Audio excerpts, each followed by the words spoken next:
Hello, gamers, and welcome to episode 457 of the Super Ultra Podcast Arcade for June 1st, 2024. I'm one of your hosts, Daniel Nicholson, and with me is my co-host, Dominic Stallworth. What's going on, Dominic? Not much, man. It's been some nice, man. It's been some nice weather, man. It's been some nice weather out here. This is like the spring weather that I really like to have. You might get some really warm days, but you have some cool nights or cool mornings and stuff, and yeah, it just makes the day overall feel all right. Just to be nice out. Mm-hmm. But also, I know the summer's coming, and it's all hell breaking loose. So I'm just counting the days because it's June. Yeah. June 1st as of right now. So I'm like, I'm counting the months. I'm counting the days and the months and the hours and the seconds now. Count it all. Until we can get at least to the fall. And I was like, yes. Peace. Because God, it's going to be hell. It's Anyway, already not great standing in the sun. That's it's nice in the shade when there's a breeze and all that stuff, but in the sun, it's already summer, full blast. Oh yeah. I guess you could say that. Luckily, I don't have to do that. That's it. So, what we got here? Yes. Go through sports real quick. So, Orioles, they've been doing okay. They've been winning. They won the series, so that's good. They won the last two series that they played. Ever since they got swept. Ever since they got swept by Cardinals, they've been winning. And now they're playing Tampa Bay. And they this is the first time they played Tampa Bay this year for the division, so they won the first game. Hopefully, they can win the series, at least or maybe even sweep them. So that's good on them. Yeah, just been having fun watching those. Basketball, we're in the finals now, so we got the Mavericks versus the Celtics. So that's your championship. So Luka Doncic, he finally got there. Do I think this is like a fixed thing? Yes, I do. I do. I honestly do. Not saying like who should have gone. I'm just saying that I think this was good. Like if I was fixing matches, this would be a good match to fix. Just the way things are going with the NBA, attendance overall, attendance slash viewership. I think it's maybe more viewership, more than attendance that I know about. Viewership is not as high as it used to be or whatever. And it's not gonna stay that high. That's why some people are really. That's why a lot of people think investing in gambling and stuff. Because that would definitely cover the cost. Like any money you lose from attendance and viewership with gambling. Oh my God! Actually, you make more from the gambling. So there you go. You don't need the attendance or the viewership to be that high. Exactly. That's why we're introducing gambling to this podcast. Yeah, exactly. We're brought to you by whatever. Sorry, I don't get them creating some, but unless they really pay us. But but anyway, so if I were to if I were to want the match I want, of course people say the Lakers, but the Lakers aren't good enough. They're not, and that'll be too hard to do. So. Yeah, I will make it so that Mavericks would go because Luka is the next. He's like a big thing, and let's be honest. You don't really see a whole lot of great white players like since Larry Bird, and he's very good. We had Joker last year, but Joker doesn't have the personality. He's a guy who just plays and he likes to go on his farm with his horses. He's just a simple guy. That's what he is, and I like that, but it's not something that you can really sell on. So Luka is he's more out there. He's more excitable. He could possibly he's probably is maybe I don't know. Arguably he's one of the best. He's the best player in NBA as for offensively anyway. Though, and really that's all that matters. I mean, today's NBA, that's all that matters. Defense is only the secondary. It's probably even lower in secondary if it can be. It's only really good you can play defense in the playoffs though. Like if you, that's really you really want it. And it seems like Mavericks have been doing that. I haven't.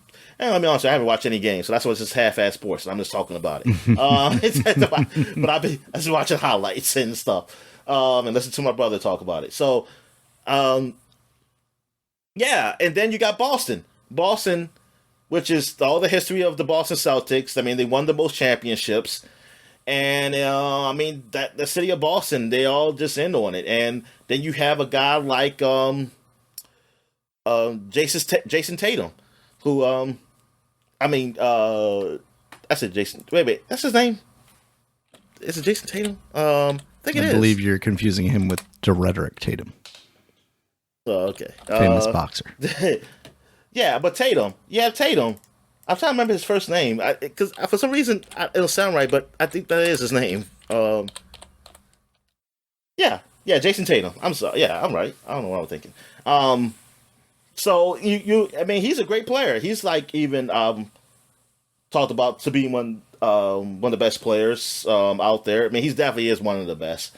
I don't know if he's the best. I never really heard that, but he's a great player. And yeah, I mean, having that guy being one of the face of the Celtics, and the Celtics has a lot of players. I mean, they're just a team. But this is kind of almost like what they were back in the day when they had so many players on the team.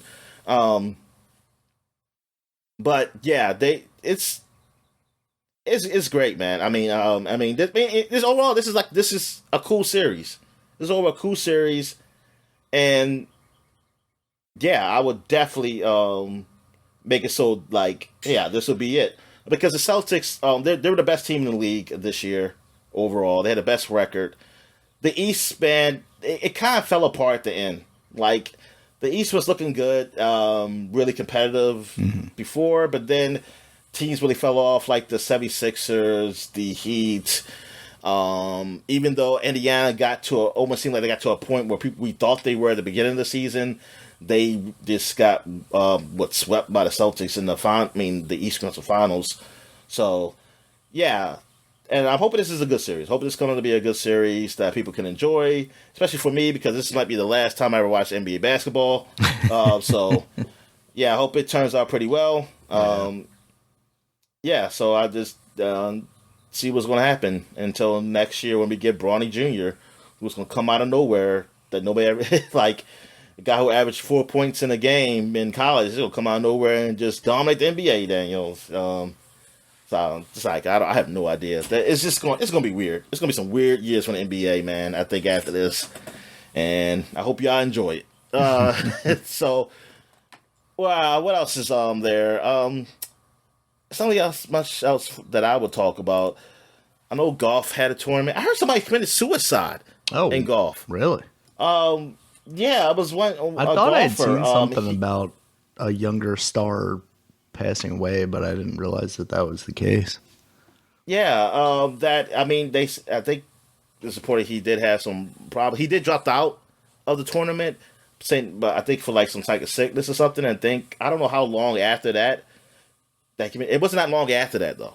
Then they said his family reported that he has passed away. I mean, he died from suicide, and I was like, darn, that's messed up. And I know some people are. I mean, like you go by like, was it the pressure of just being like a golfer or something? What was it that have caused that? I don't know. Yeah. But yeah, that's pretty sad.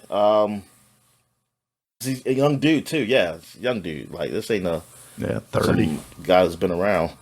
All right. So what else? Is there? I don't think there's any. I only got any football news. I don't really care. It's too early. It's just damn June. I mean, unless somebody like it has to be somebody out the news like doing something for me until you talk about it, which I hope nothing's happened. Yeah. So what's going on in the wrestling world? Nothing too crazy. We're just kind of. I'm sorry. Sure. I forgot. Bill Walton passed away. Basketball player. Yeah, he passed away. He was a great player. I only know him from announcing.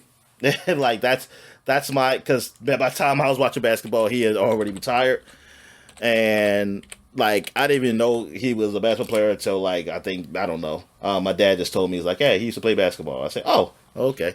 But yeah, he was a commentator. He's a very lively commentator. I used to like him. Yeah, I used to like him when I used to. I mean, he still technically commentates for like college basketball for the Pac-12, but that's West Coast. Like by the time he comes on, I'm one to sleep. Yeah. So I don't see those games. Yeah, because college, they actually be playing around like 10, man, or something like 11. It's like, shucks, man, I'm done.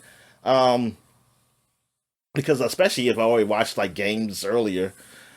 Yeah, because as long as I didn't know, I thought he retired from announcing. I didn't realize he was doing college basketball games. So I was like, oh, so he was still around. And I was like, darn, that's why I haven't seen him.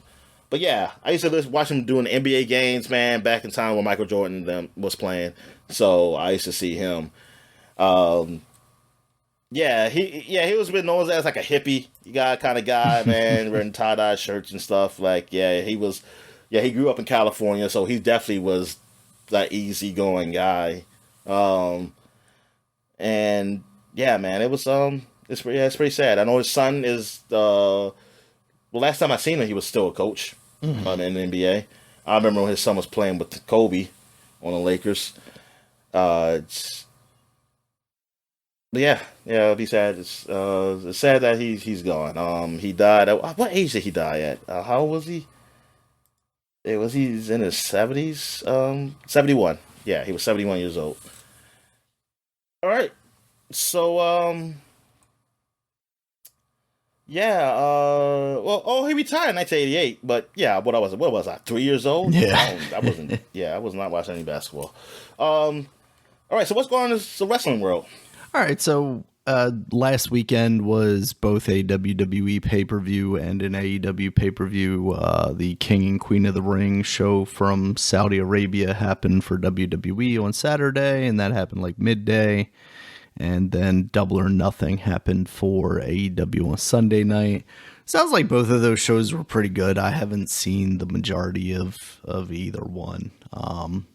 But yeah, it's just kind of cruise control right now. It's kind of weird for me because like it seems like WWE is basically at its best right now that it's been in several years. But because I don't really have any way of watching the weekly programming anymore, because I don't have cable and I don't, really have access anywhere else. I haven't found any good other options after the other ones were taken down. I haven't really been able to follow as closely as I have, but we're only months away now from WWE ending up on Netflix. So I'm hoping that AEW can find a similar deal when they re-up their deal with Warner Brothers to find themselves put on like Max. Because I would definitely be watching a lot more of this if I could just, turn it on. But without cable, I can't watch the shows really. So I'm relying mostly on watching the clips. And it's just, I enjoy watching the highlights. It makes it easier for me because, it's a lot less time than sitting down watching these 2-3 hour programs. But like, I definitely feel like I'm missing out on some of this stuff. Yeah, the Saudi Arabia show for WWE is slowly become more important. Like when they first were doing it, it was almost like the super show kind of thing. Like we're gonna bring back legends and people that they thought they wanted to see, and that the Prince wanted to see. Like, oh, bring Andre the Giant. It's like he's dead. All right, bring a tall man that can do nothing in the ring, I guess then. But now they're just basically another pay-per-view, and for them, King of the Ring ended up being Gunther. The final was Gunther versus Randy Orton. Sounds like that was the final. Yeah. Oh yeah, because well, I was actually watching some of that match through the Oculus because Oh yeah, you were telling me Big about screen. that. How was that? Yeah, the big screen, which is an app where you can watch movies and things of that nature, like with groups of people, and like even just randoms. Like they have rooms where people like they put a movie on and people watch it together, or television show or something. It could be 3D sometimes. Some of the movies. Oh, cool. Like they had Ready Player One actually playing in there. Interesting. And one time they actually had it wasn't 3D of course, but somebody was playing just Mortal Kombat 11, and people was just watching in there. Oh, I that's heard kinda kids cool. just hold. Excuse me. Bless you. Thank you. Yeah, because I just saw kids like he kept asking like, "Is this the new one? Is this the new Mortal Kombat 12?" Another kid was like, "Nah, it's not the new one." And then they were just talking. I was like, "Oh, them nice little kids." So they were being nice. I was like, I'm glad. That's what I like. I gotta say, I was doing pretty that- impressed by the video that you showed me of the wrestling and not hearing any racial slurs within that 10-second clip. Yeah, not within, and I didn't hear it. Yeah, I didn't hear nobody using racial slurs, but there was a 'Cause, guy like- who was acting a little. Sorry, go ahead. Oh, I would say it was a guy who was acting a little silly. Okay. But you know what? It's also you can mute it. You can put mute on Gotcha. to mute even Pacific people or all of them. And plus, or if you don't have mute on, if you move, you only hear them from a vicinity. Oh, so okay. if you're close, so you can probably hear them from a distance. Though. You just see this guy get up, move his seat. Yeah, well, the move is like you kind of just zoom to another seat. Yeah.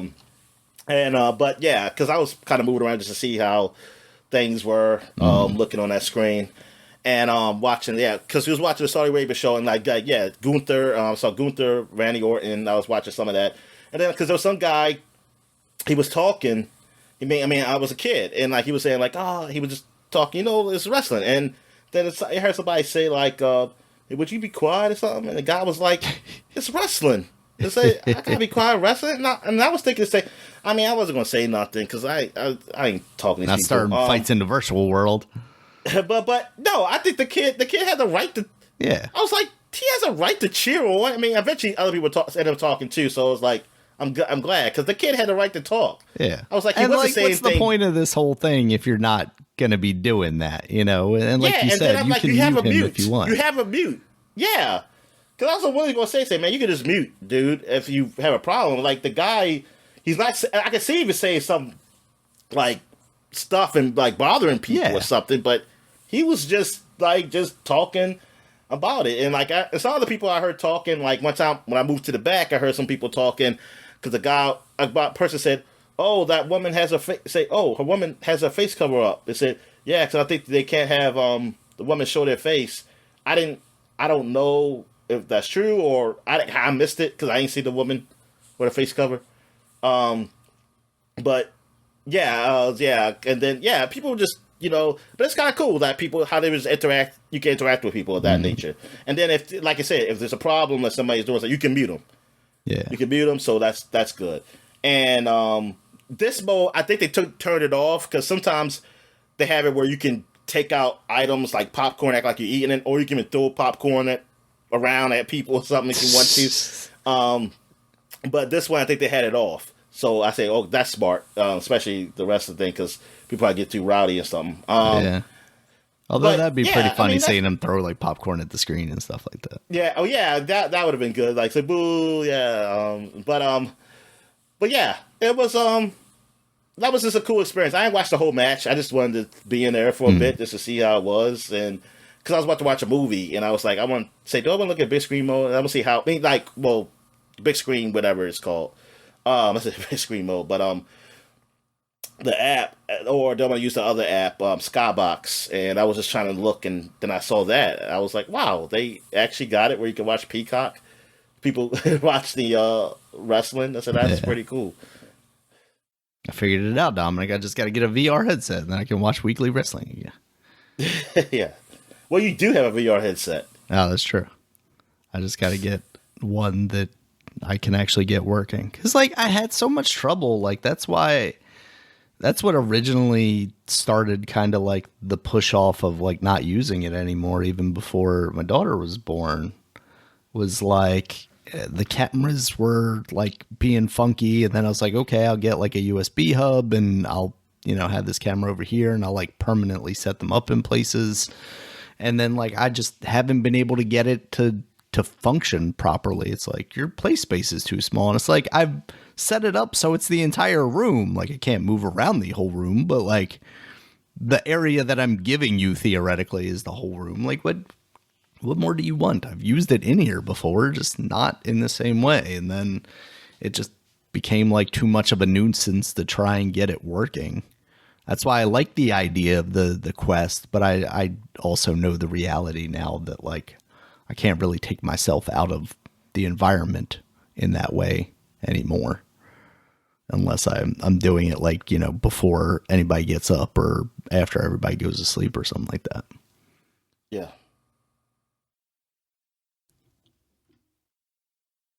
Oh, that's all you got for wrestling? Yeah, that's pretty much it. Like I said, I didn't watch the AEW show. It sounded like it was pretty good. I just can't the pay-per-views, like, especially because now they've increased the number of pay-per-views. Really, it was like they would do 4 pay-per-views and then they would do like shows on TV, but they would call them something special, right? But now they're doing like a pay-per-view every month, and like I can't spend $40 on that a month. Like that's ridiculous. That's why I hope if they get some kind of deal with Warner Brothers to stream, that they'll also put those pay-per-views up. Even if it's not like live necessarily, I'd be more likely to go back to them if I could, without having to spend an exorbitant amount. Yeah. All right. So I guess we get to what we were watching. So you finished watching Dune 2?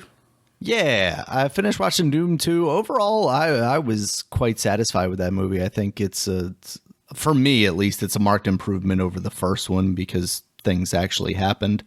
The unfortunate thing is it is very obvious that it is another part of a, at least a trilogy or however long they plan on going with this.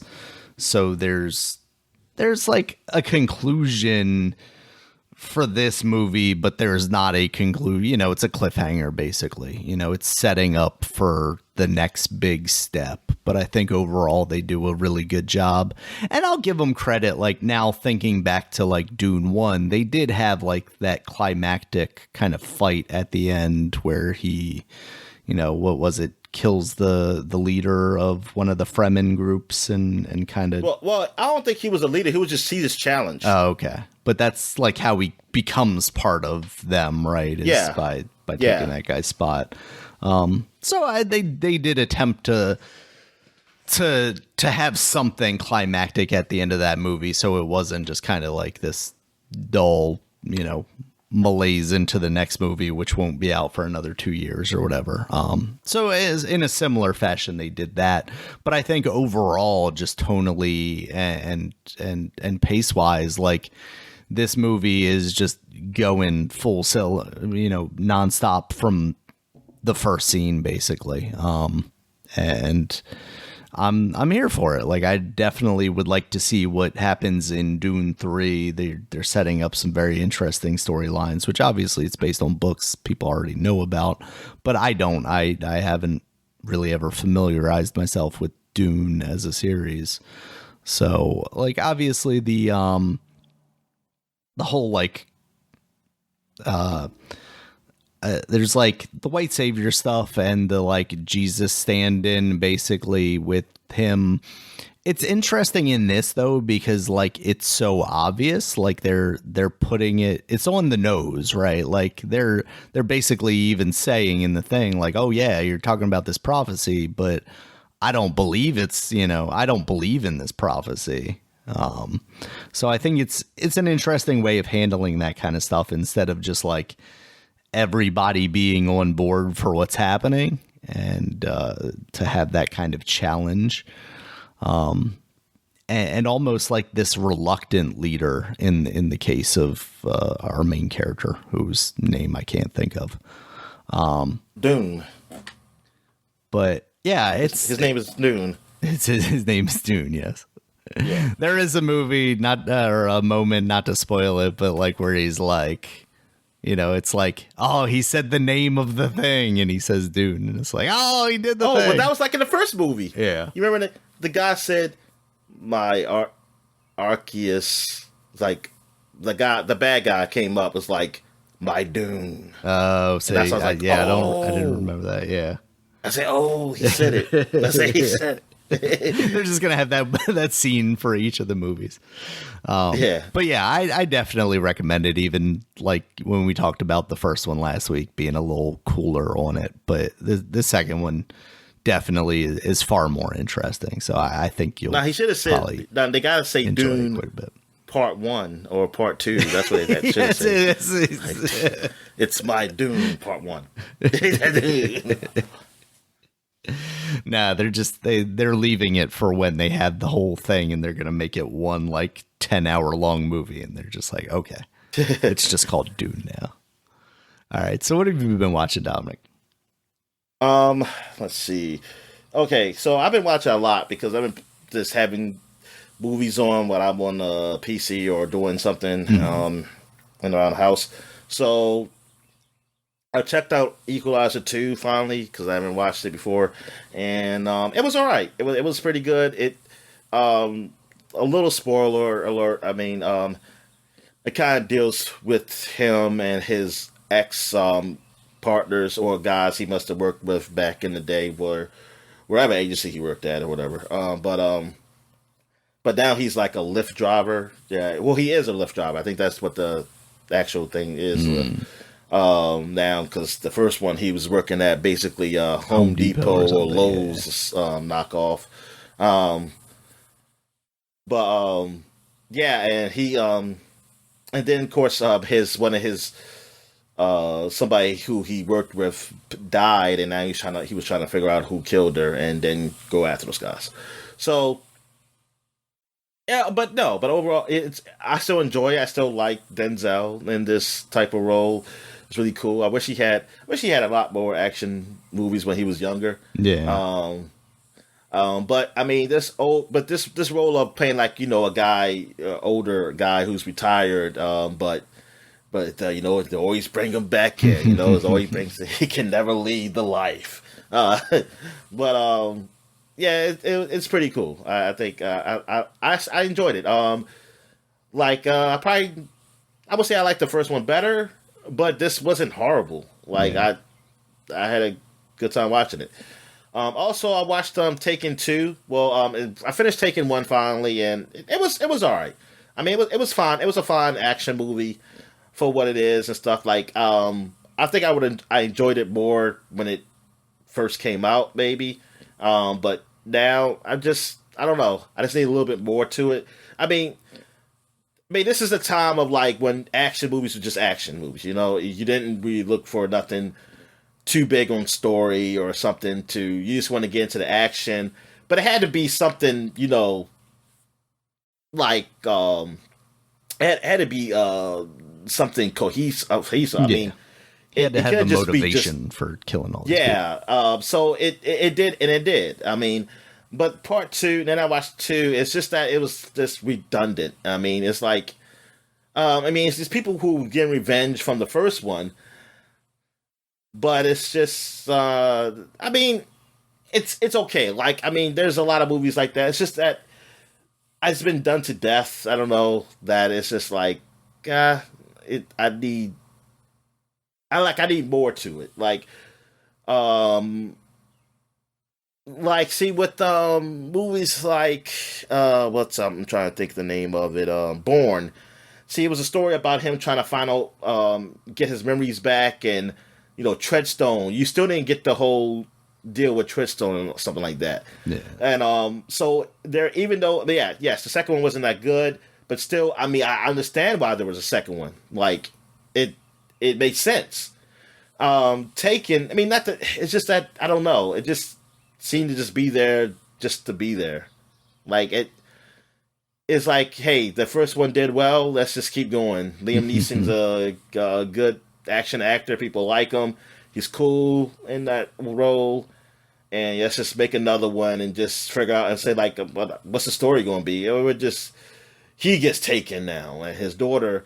I mean, but it's like a short. It's not like his daughter is doing all the action and to get him. I mean, it's only a short time, and then he's back to it's him as the main, the guy. It's like, if there was that's the thing. If there was something like where he gets taken and the daughter figuring out how to save him, like through most of the movie, maybe that's something. That's something different. And it's like, this is different. But that was just like a brief moment when he was trying to teach her, like, because he was on some type of phone telling her what to do and how to, like, find them and things of that nature. I mean, that part was actually pretty cool. But overall, the movie was whatever. I watched Guardians of the Galaxy 2 again, but I watched it in 3D. Haven't watched it in 3D before. The 3D is great. Like, 3D is great in this cool. Movie. Like, it is really good. And I mean, and overall, I did enjoy the movie more than I first saw it. Not just because of the 3D. I mean, 3D did help, but the story, because I didn't really like the story that much the first time. But this time, I think the story was good. I mean, I think the story overall just arcing story of him seeing his father and everything, and also like Ratchet. I said Ratchet, Rocket. Going through what he's going through, like basically, every time he feels like he's being part of something, he kind of chases away because he's not used to being a family. Like that stuff was good. But it's just that I think they could have did better with the father. Like the setup of him, the father being a villain, was just awful because it's like Peter. I'm just thinking, like, if the father never told Peter that he killed his mother, would he just be a god with him? Yeah. Like, what? Because that seemed like he said it was so sad that I had to put that tumor in her. And then that's when Peter goes off on him. And I'm like, it was no reason for him to even tell him that. Truth. Exactly. I just never understood that. Like, I was thinking the second time I watched it, maybe I missed something. And then I see, like, no, it doesn't make sense. Why did he even say that? And what did he thought? And then he started saying, like, calm down. It's like, well, wait a minute. Why'd you even say that? What you thought he was going to say or do? Like, at these, I was like, yeah, they couldn't think of nothing better. He wanted to make sure that he was truly on his side, Dominic, and that was the only way they could test him. Yeah, whatever. Like, you didn't have to tell him that truth. Or if that's the way you explain it. That's the way you explain this, and then Peter was like, I understand. Yep. And then he goes full evil. He's like, my mom had to die. Yeah, he never went back to Earth because of his mother was dead. Like the dude never, all this time, he could have gone back home to Earth, and he never did. It's like I think you telling him that you were the one who killed his mother is not going to help the relationship. That's what happens, though, Dominic. When you're an absentee father, you don't have these kind of details. He didn't know he hadn't been back to Earth. Well, he knows he has it. Anyway, yeah. But overall, the movie was damn good, and it looks damn good in 3D. Yeah. Also, I watched Expendables for the first time. I ain't never seen that movie before, so I said, I'm gonna find watch Expendables, and it would have been a great movie back in the 90s and 80s. Probably really the 80s. But the 90s too. Probably like the first half of the 90s. Because we still would have been coming off all these people being stars. Oh, yeah, exactly. Instead of being irrelevant for like 10 years and then them trying this. Relevant for 10. Man, some of them was fucking longer. It was like one of those cool nostalgia kind of things, like seeing these guys all together. It's like, oh, look at this is crazy. You see Bruce Willis and freaking Arnold Schwarzenegger and Stallone in the same room. I said, this is crazy. Is it a good movie? No, but it's, I mean, if you like it, you like it. I mean, if you like stuff like this is definitely, if you think about dumb popcorn movie, this is definitely what that is. Yeah. Like, it's essentially what it is, really. It's not big on, like, I couldn't even tell you what the story was or why they even went over there to fight. I have no fucking idea. Like, I know they're mercenaries. That's it. I have, it's main. I'm not blaming the movie for that. Because for me, I wasn't really focusing on all that because I was, like I said, I would think it's probably playing the game at the same time while this thing was on. But it definitely didn't seem worth it. Like it didn't matter. Like it didn't matter as long as you just saw people getting killed. It was like the effects were definitely low budget. I can tell you that right now. Yeah, they were definitely low budget. I mean, but I can see why it was. It's like, yo, they know how much money this movie was going to make, and they didn't, and they got to pay these people too. I don't know how much they pay these stars. So there was like, yeah, we ain't gonna do, and he probably didn't even, you know what? And honestly, I wouldn't even gone too hard on the budget, even though I had it. It's like, it's no, why? It's like what, like, why even? I mean, the car chase scenes are fine. They were fine. Like, stuff like that was fine. It's like when they went to the, like, cutting the heads off and the blood and stuff. That's when it's like, oh yeah, this is definitely. It feels like they just still using the stuff from the 80s, and maybe that was intentional. I don't know. But yeah, it's a dumb popcorn movie, and with a whole bunch of old guy action stars. And I'm gonna watch all of them. What else I gonna do? So what else have I watched? I watched Crazy Hearts, which is a country movie. A country movie that had Jeff Bridges. Was the lead. I think he got. I don't know if he won or got nominated. I know he got. I think he got nominated. But I don't know if he won. I don't know if this won awards. I know it got some nominations. It's okay. It's just a drunk old country guy, and he's going through his drunken habits. I mean, it's not a bad movie. I think it's good. It's just that I thought there was a little more to it. Like just him just being a drunk, really. But it wasn't, and he recovers. Oh, damn! I just spoiled the movie. Never mind. But I ain't know Colin Farrell was in it. He played He plays a young country. Well, younger, I should say. He's younger than him. Like, he kind of was behind him when he was there. Like, he kind of like, this guy helped Colin Farrell up, and now it's like the other way around happening now, because he offered to be his lead in. Like Colin Farrell had said, could be leading for his show. It's like, man, like, how is this? Like, I had to lead in on his shows, after he was probably he was leading his shows, he was one who brought him up. But thing is, he needed the money. But yeah, I mean, it was good. He played a good part. Also, what's the woman name who played in Batman? Maggie Gyllenhaal. Yeah, she's in this. She plays a reporter who ends up falling in love with him, which I didn't see that on this coming. I thought she was just going to be just a person doing interviews with him. Yeah. Because I didn't know nothing about this movie. I just saw Jeff Bridges and Crazy Hearts. I said, I heard it was a good movie, so let me check it out. I didn't think she was going to go off like and really be with him and stuff like that. I was like, oh, okay. But whatever. Because then she even talked about how, like, she used to, her, like, with her ex, because she got a child, and said, yeah, just try to not make the same mistakes again. And I said, well, you ain't trying hard enough. Because you're mixing with a drunk country singer. Like, that's why it's called Crazy Love, Dominic.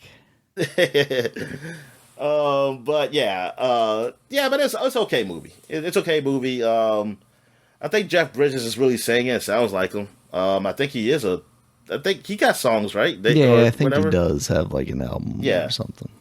Yeah, I think he's just like what's his name, Captain Kirk. He got some music up there. Yes. But what else he got? Oh, Louder Milk, which is a series. It's on Netflix. I don't know where it started or where it came from. I don't know where, but it's the guy who played in Office Space. The guy who started it. He plays a recovering alcoholic, and like he hosts the meetings. But he's like an asshole, basically, and it's funny as hell. It is funny, man. I watched most of the first season. Also the guy the big guy who used to be on Mad TV, he's in it also. Will he's his Sasso, roommate, maybe. And Canadian dude. But yeah, he's yeah, he's in it. He's his roommate. He's also recovered alcohol, but he don't. I never got why he don't go to the meetings too. I don't know. But yeah. But they is also a story like with him and this girl who's she's becoming like alcoholic and drugs, like because her father passed away, she just fell off, and her mother went to the priest, and the priest went to him to help her, and now she's ended up staying with him, like basically sleeping on his couch, because the mother won't take her in until she's clean. So the guy convinced him to let him stay at their place because it'll give her brownie points for the girl he likes or whatever, or something like that. And also, it's a good thing to do. Also, a good thing, but yeah, it's a good show, man. It's funny, man. It's hilarious with these guys. It was one instance where like he got kicked out of the whatever the community center of the church because he didn't help, because this is the first episode. He didn't help the girl like enough or something. And the mother got pissed off, and she went to the father, and the father said he'll kick him out.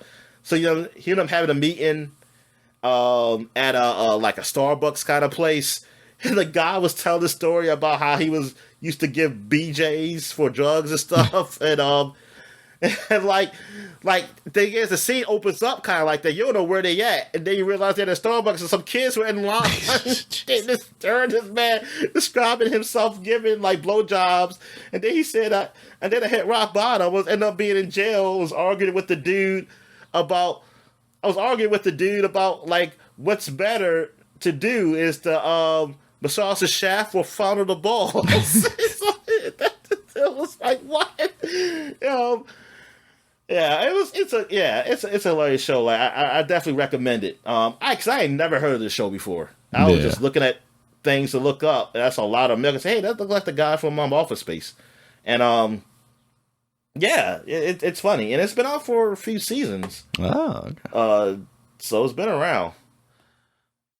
All right. So I guess we get to what we've been playing. So what you been playing, man? So I've been playing mostly just Little Kitty Big City. Tried loading that up as a game for my daughter to try out. It was fine for her, but I started playing it quite a bit, and it's just kind of like they give you things to do, and I think as you do them, you'll progress and maybe get more abilities.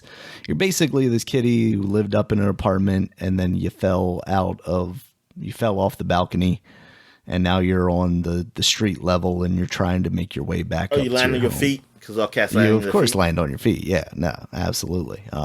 Unharmed, absolutely.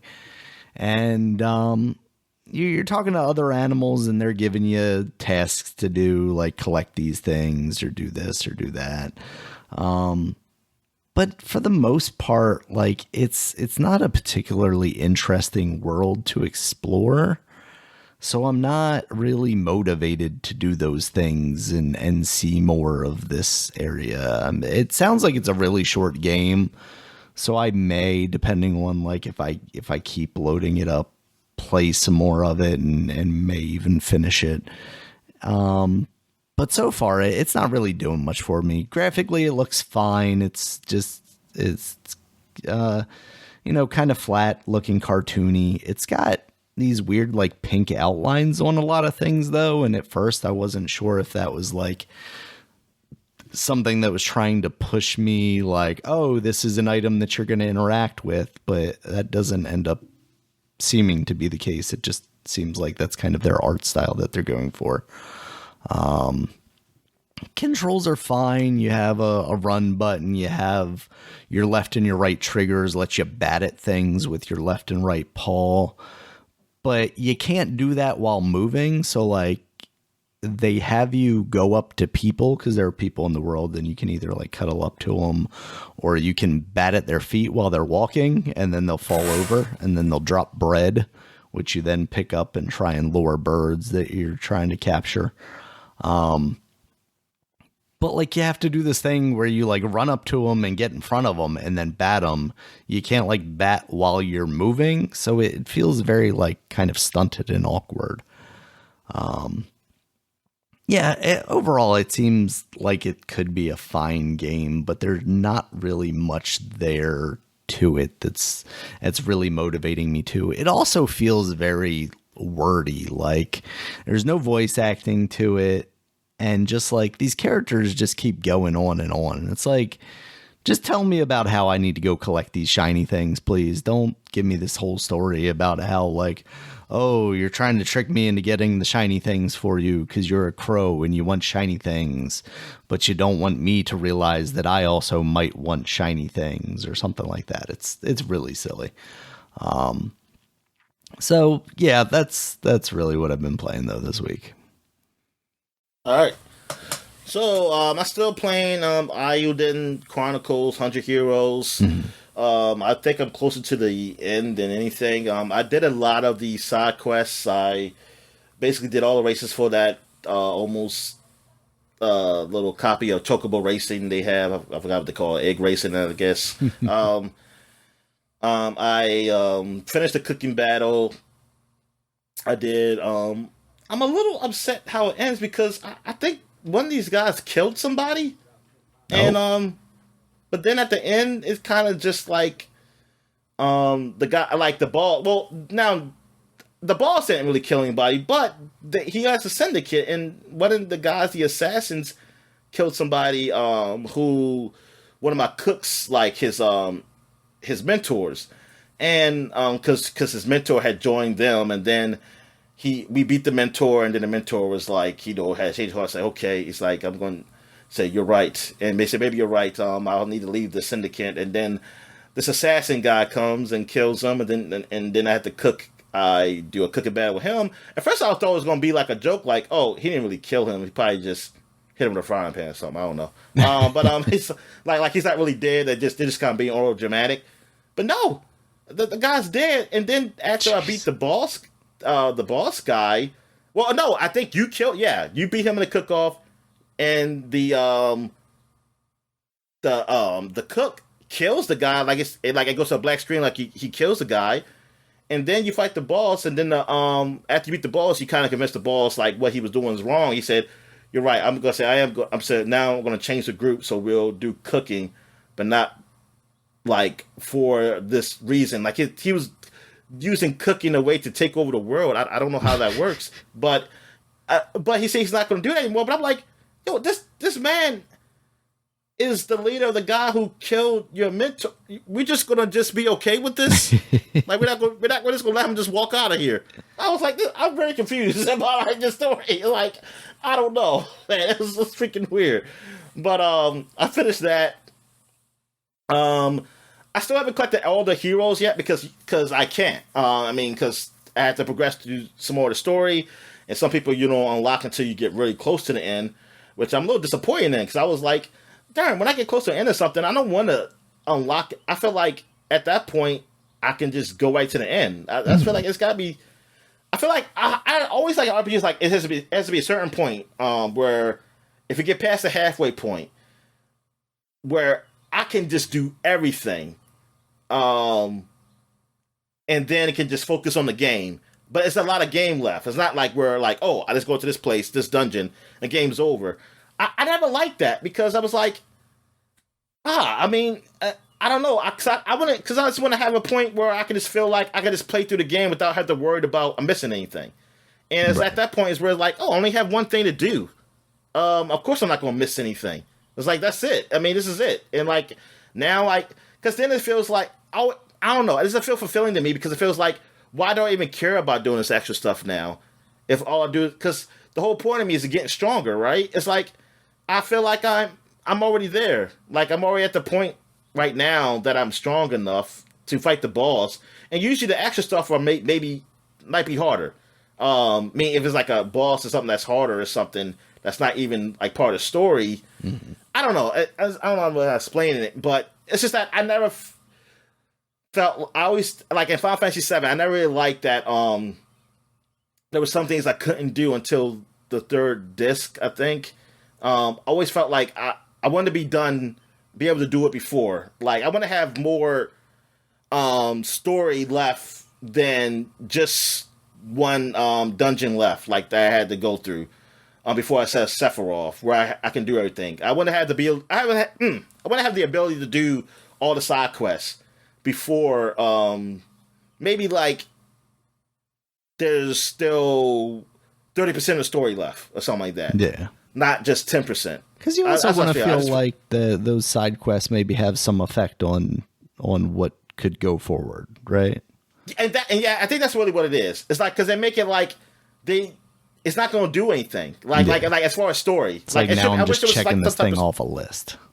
Yeah, that's what it feels like. Yeah, I don't want to be just thinking check off the list. It's like because this is really about unlocking a lot of characters. I'm like, I don't want to unlock a character that's just like right before the end. What's the point? I'm not going to use them probably. It's like I'm not going to use this character because I've been using probably the characters I've been using all throughout. I'm not going to just use this new guy now. Like I wish I would have had him before to know if I wanted to use him or not. I feel like at this point in this game and the way I'm seeing where I am at a story, I always feel like I should have unlocked everybody by now. I feel like I should be able to get this should be all the characters I could get. I shouldn't be having to unlock any new guys right now. Yeah.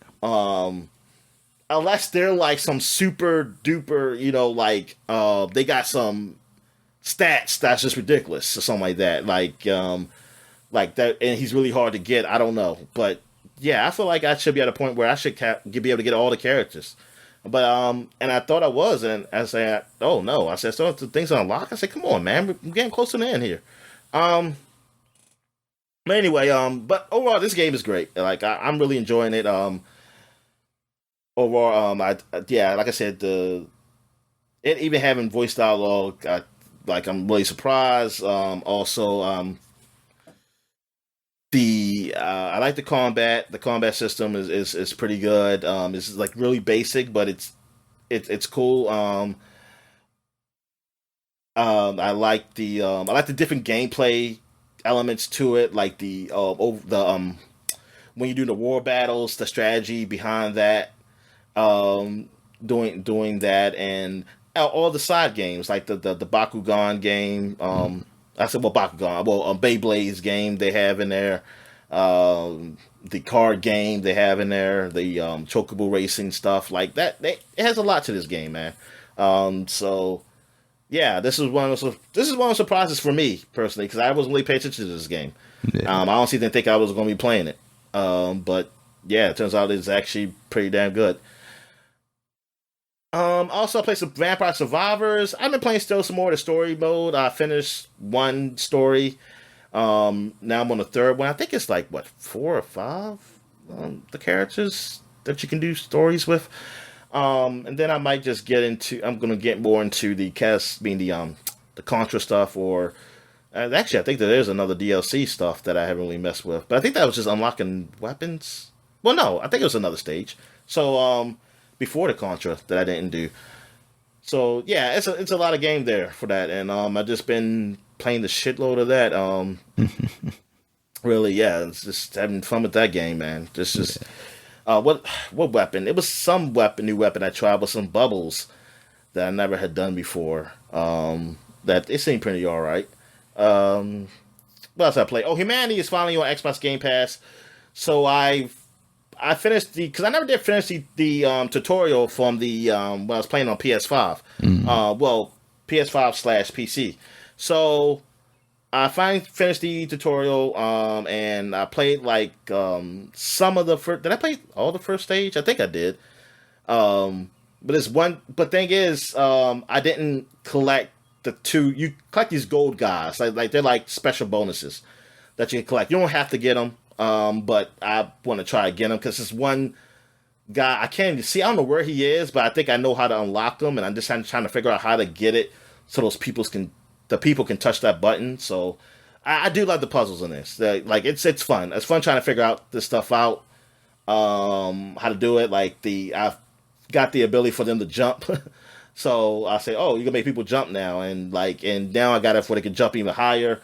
So it's just, man, it's a lot. Yeah, this is basically what lemons like. I imagine that's the Yeah. lemons in the new generation would be. Which I'm surprised. Like they haven't. When was the last time they made a lemons game? Jesus, I have no idea. There's 'Cause- probably like some mobile game that came out like last year, but oh yeah, you probably is or but something. like in a but yeah, a lemons real was, thing, it's probably been quite a while. yeah, I mean, this is essentially what I think it would be. I need to get on that. I need to buy the license of lemons and try Exactly. to It's make this retro. game. Add some DLC to humanity for lemmings. Yeah, yeah, they should. They should do that. Say, hey, retro like lemmings, the lemmings mode where you just change everybody to lemons. Yep. When I found out what real lemons look like, I was disappointed. I definitely just typed in lemmings, and the first thing I got was actual lemmings, not the real lemmings, like I Yeah. believe. Yeah, because I remember my dad said they're real animals, and I looked them up, and I was like, that's what they look like. They look like hamsters. And I used to just think like, oh, and then I said, oh, they just kill themselves. That's what they do. They're a cult. Yep. They're a cult. They're a hamster cult. That's what they are, Daniel. What else have I played? I think that's it. That's all I've played. Really, I'm trying to think. Did I try anything new? I didn't try multiverses yet. I think that's all I played. So I guess we'll take a quick break. When we get back, get to the flashback segment. All right. And we're back. So now we're flashbacking to 2014. So we're gonna do it's a few games in May, and I think it's like one game or in June. Yeah. Well, probably not for 2014. I think that's 2004.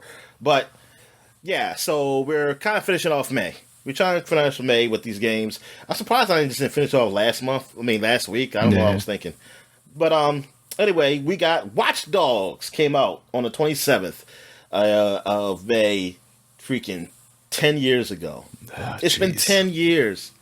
10 years since Watch Dogs came out. This was like the next generation, one of those next generation games that was shown off. It was like between Watch Dogs and Star Wars 1313, whatever it's called. Like we all thought like it was, because the graphics look incredible. So it was like, oh man, this is next gen stuff, man.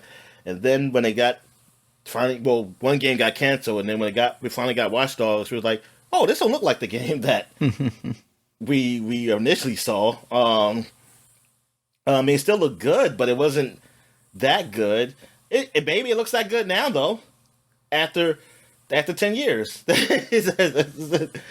Maybe you got the PC mods and stuff looking that good. It's probably years ago they probably did that. But yeah, they got looking just as good as what it used to look like, what we thought was going to be.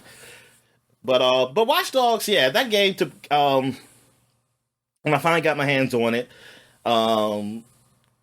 it was, I mean, it was an okay game, but it wasn't great. I did like the whole connecting to people's phones and listening to them and things of that nature. That was fun. But I think it was if I can remember, I know the story wasn't that strong. The character himself wasn't, really something like I don't know, I really connect with him. Like he was kind of bland. It wasn't until 2 where they really jump off and really did great. Yeah. But they give that a lot more personality. Yeah, exactly. I think that's what it was. Yeah, Watch Dogs didn't. Yeah, the first one didn't really have enough personality to it. And then I know some people were compared to like Assassin's Creed. Want to say like, yeah, they like it's their first game, and then they come like, they like so some people just give excuses like it's the first game and it was good for what it was. But it's like I'm tired of that excuse, because I'm like, y'all talk like these people are new, like. When there's like that only flies with like.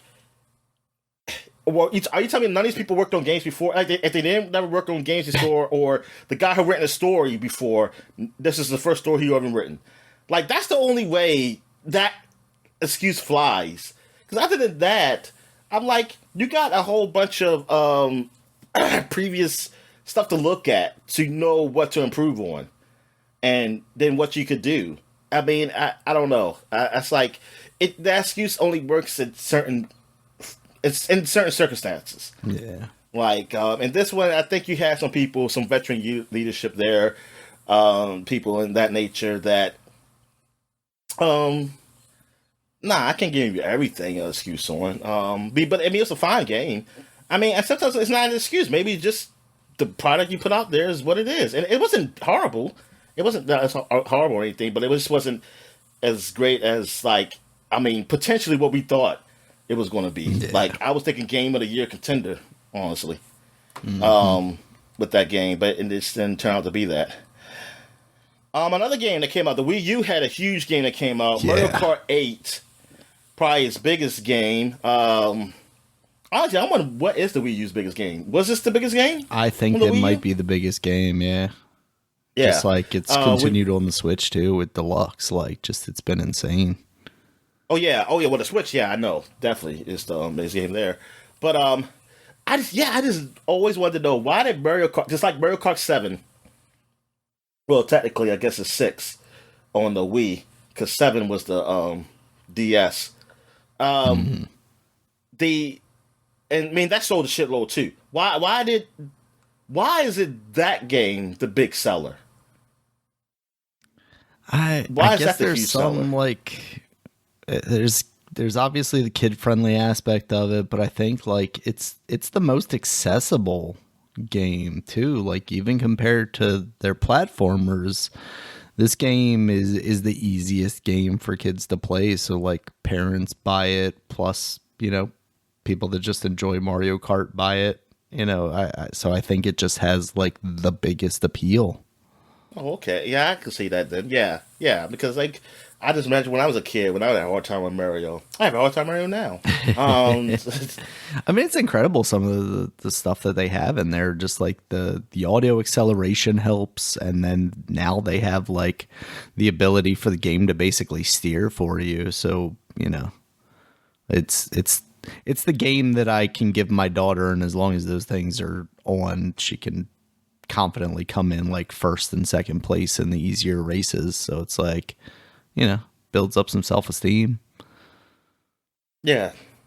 Until they get out to the real world and then it just smashes them. It's kind of sounds okay. All right, but yes, Mario Kart 8, man, it was great. I played it eventually, even before I got on the Switch, on the Wii U, and I used to love how it looked, man. I used to say, oh my god, this looks so great. And yeah, the stages, music, everything, man, was just incredible for that game. Yeah. And they went back to more classic, like with Double Dash, they added like all the extreme like looking karts and stuff. And this one they went back to the more traditional kind of stuff. So yeah. Well, they did that, I guess, with the Wii version. And then this one, of course, just kind of boosted on top of that. So all right. So, also I have some news for GameSpy. 10 years ago, GameSpy shuts down the GameSpy server network. Man, that's why everybody had to buy Mario Kart 8, because Mario Kart 7 was getting shut down along with the GameSpy network.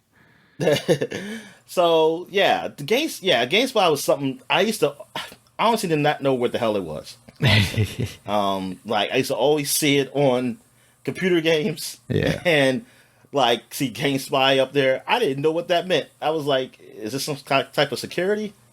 Is that what this is? And honestly, I still don't know what it is.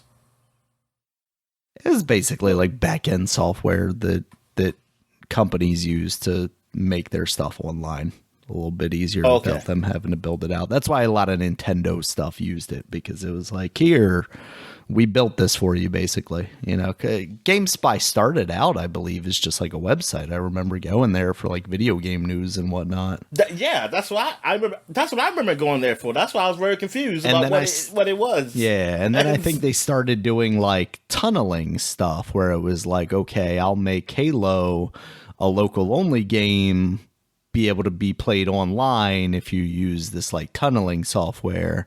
And then I think that kind of evolved into, hey, we're making these tools, let's legitimize them And then, they started being the back end for a lot of stuff. They were spying on. I just thought they were just spying on your games, man. I mean, they were It's also like, doing man. that. Absolutely. But yeah, so is GameSpot? I don't know if the service they're not. Are they still? Are they anything right now? I think I'm sure GameSpy as some sort of brand still exists, but it's probably like one of those things. It's like buy a Can I holding buy T-shirts company. anywhere? Can you buy what? That's it. T-shirts. Oh, so the hey, GameSpy powered by IGN. There you go. That's right. I mean, that's yeah. And to that point, the last article that is on this GameSpy.com website is goodbye and thank you from the GameSpy team from Dan Stapleton on February 21st of 2020 or 2013. So, yeah. It is just so this is probably the last day on the coffin then right here. Yeah, pretty much. Yeah, and now it just has links to IGN places, including One Up, which probably has a similar just posting that says like goodbye. All right, so that's it for 2014. So now we're going back 20 years to 2004, and we got a huge game that came on Xbox that I was so jelly of back in the day. The Chronicles of Riddick Escape from Butcher's Bay. Yeah. This was the what's the prequel to what's that movie called? Pitch Black? Yeah, Pitch Black, right? Yeah, this is when he was in prison. Yeah. So, yeah, this is the prequel to that. And like I didn't even know. Yeah, it was so cool cuz it was like, wow, they're making a game about this character. I said, "Okay, that's cool cuz I did like that character from Pitch Black." And this is the first time I really got to. And Pitch Black was the first time I really got to know who the hell. And I forgot his name. Vin Diesel. The Groot. Oh, okay. Yeah. See, Vin Diesel. Vin Diesel was. Yeah. And yeah, man. And it was like when they showed this game, I was reading about this game and I saw how it looked. I said, "Oh my god, this game looks good." And I think I finally saw it played on X Play or something along those lines, or Tech TV or one of those anything somewhere I saw it actually be played. I was like, oh my god, this looks so good. I said, why couldn't it be on PlayStation? Why couldn't it be on PS2? It was legitimately one of the best looking games at the time. Like I think it might have been the best looking game at the time. I mean, I'm sure PC people would probably be like, it's console bullshit. What are you talking about? But yeah. And then I finally played like years later when I got an Xbox. I got that game and oh man, when I played this, like, man, this looks so good. Like just walking around talking to people in first person because I never played Half-Life or anything like that. So I never experienced with first person people just going up there and talk to them. I think the closest thing it was like Red Faction. Yeah. Where you had those moments where you're not fighting, you're just kind of just walking around in the environment, getting to your next thing, and I was like, wow. And but this, like how the graphics look and everything, then the combat was cool. And then the whole thing about you can kind of see in the dark. Because I think then you got to the lower levels. That's why I didn't like it no more. Because it got start getting scary. You start fighting these like zombie vampire thing, whatever the fuck they were, and I don't know what the hell they were. But I didn't like that part. I think I think I ended up beating the game though. Yeah, I ended up beating the game.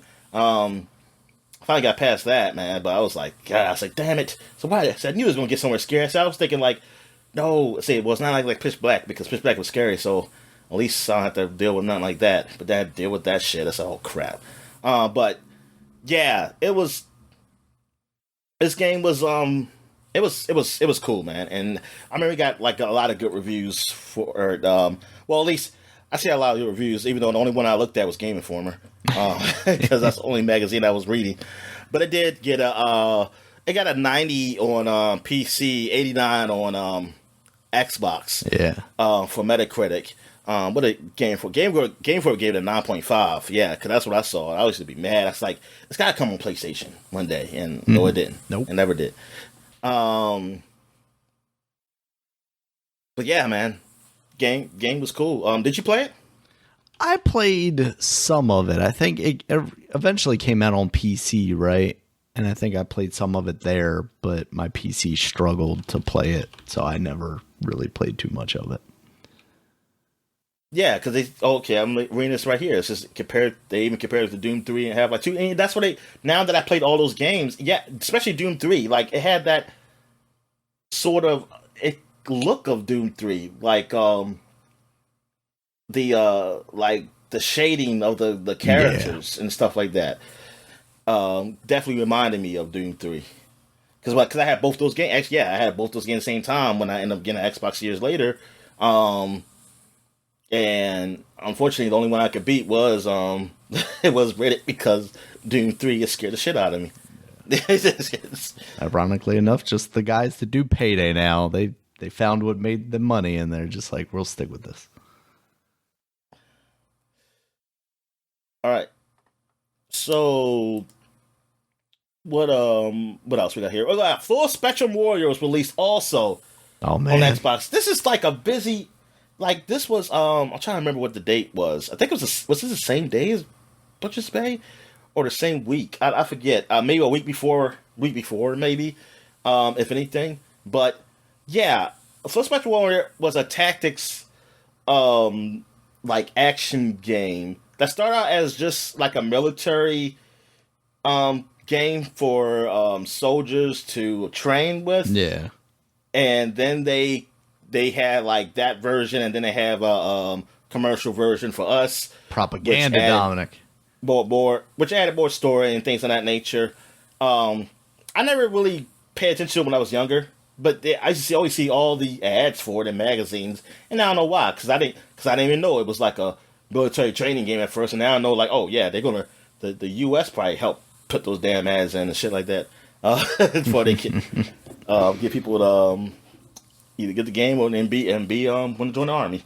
But yeah, but it also got some good ratings, like, because it wasn't a straight action like shooter. You actually have to control these two teams, and you have to tell them what to do. Like, it's a tactics game. Yeah. And it got nominated for some awards. I think it lost out. It came out the same year as Rome Total War, though. So that won the tactics thing. But for an Xbox game, I mean, this definitely was pretty cool. And I think I had a window open for it. I must have closed it.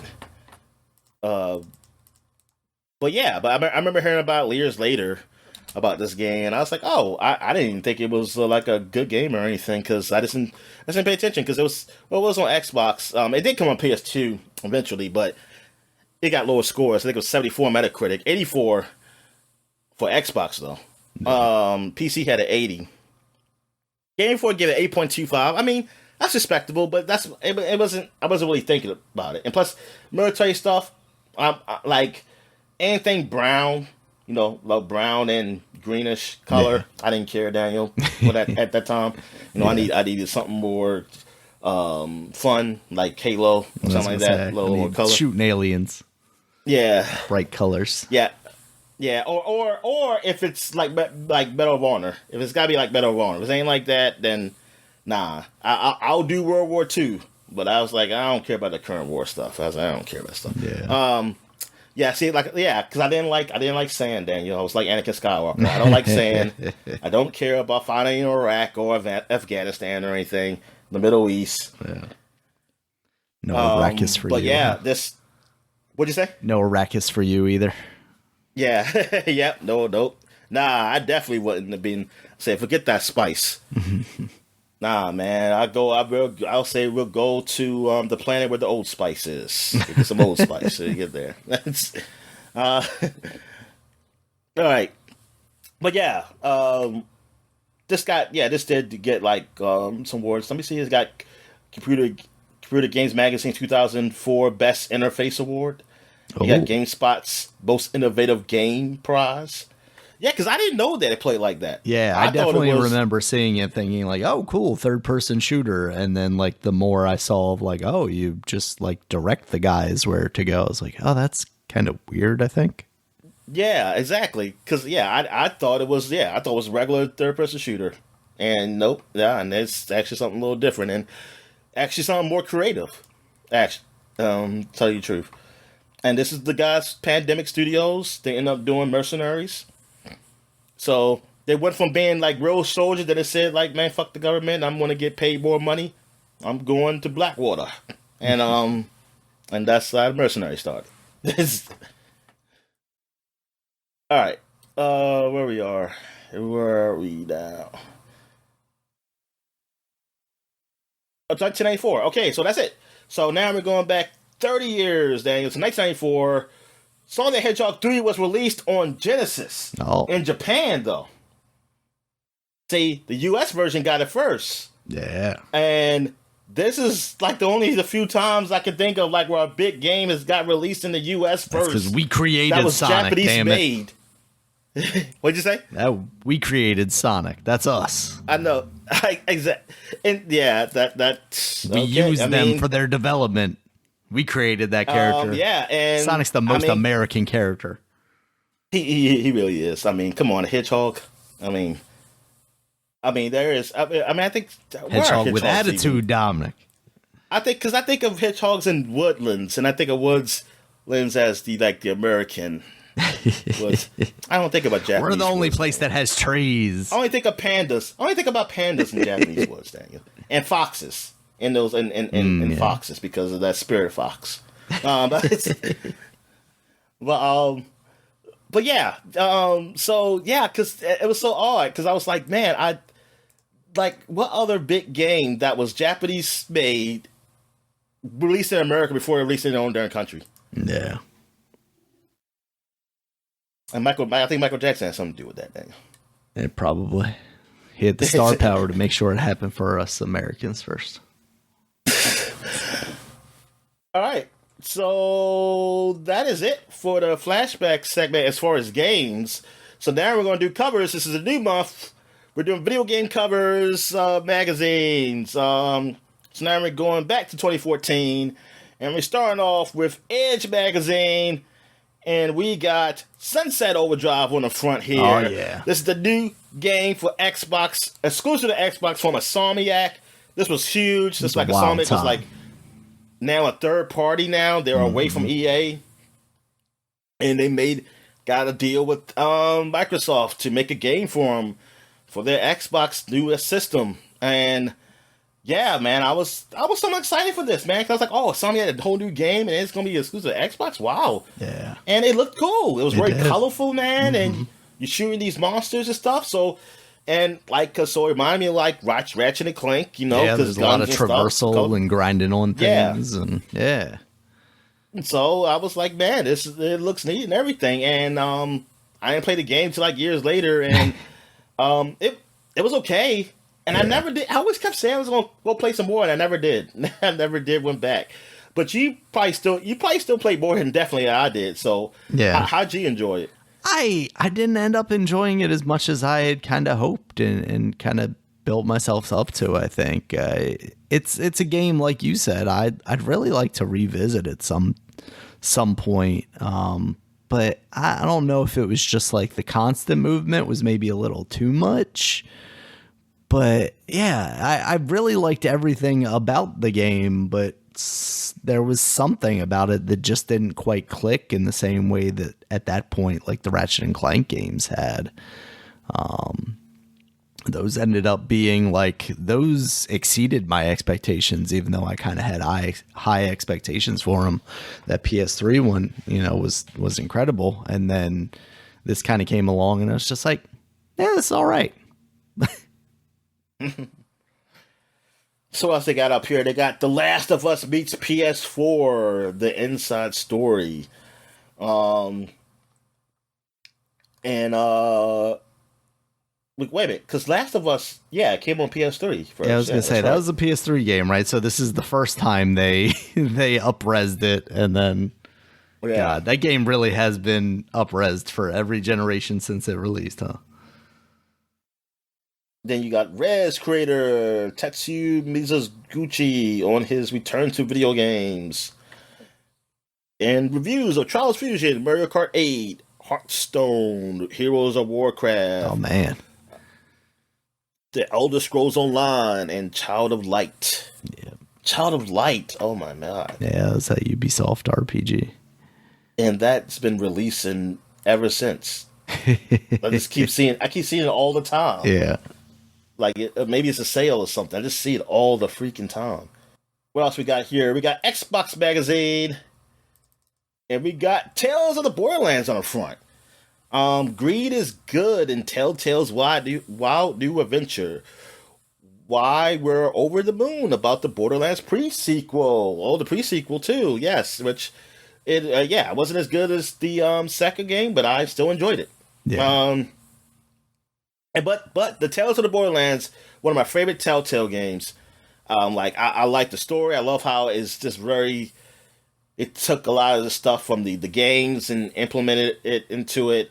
I say that's pretty cool. That what Telltale did with that, as far as like really like expanding the universe. Partnering, expanding the universe, but partnering with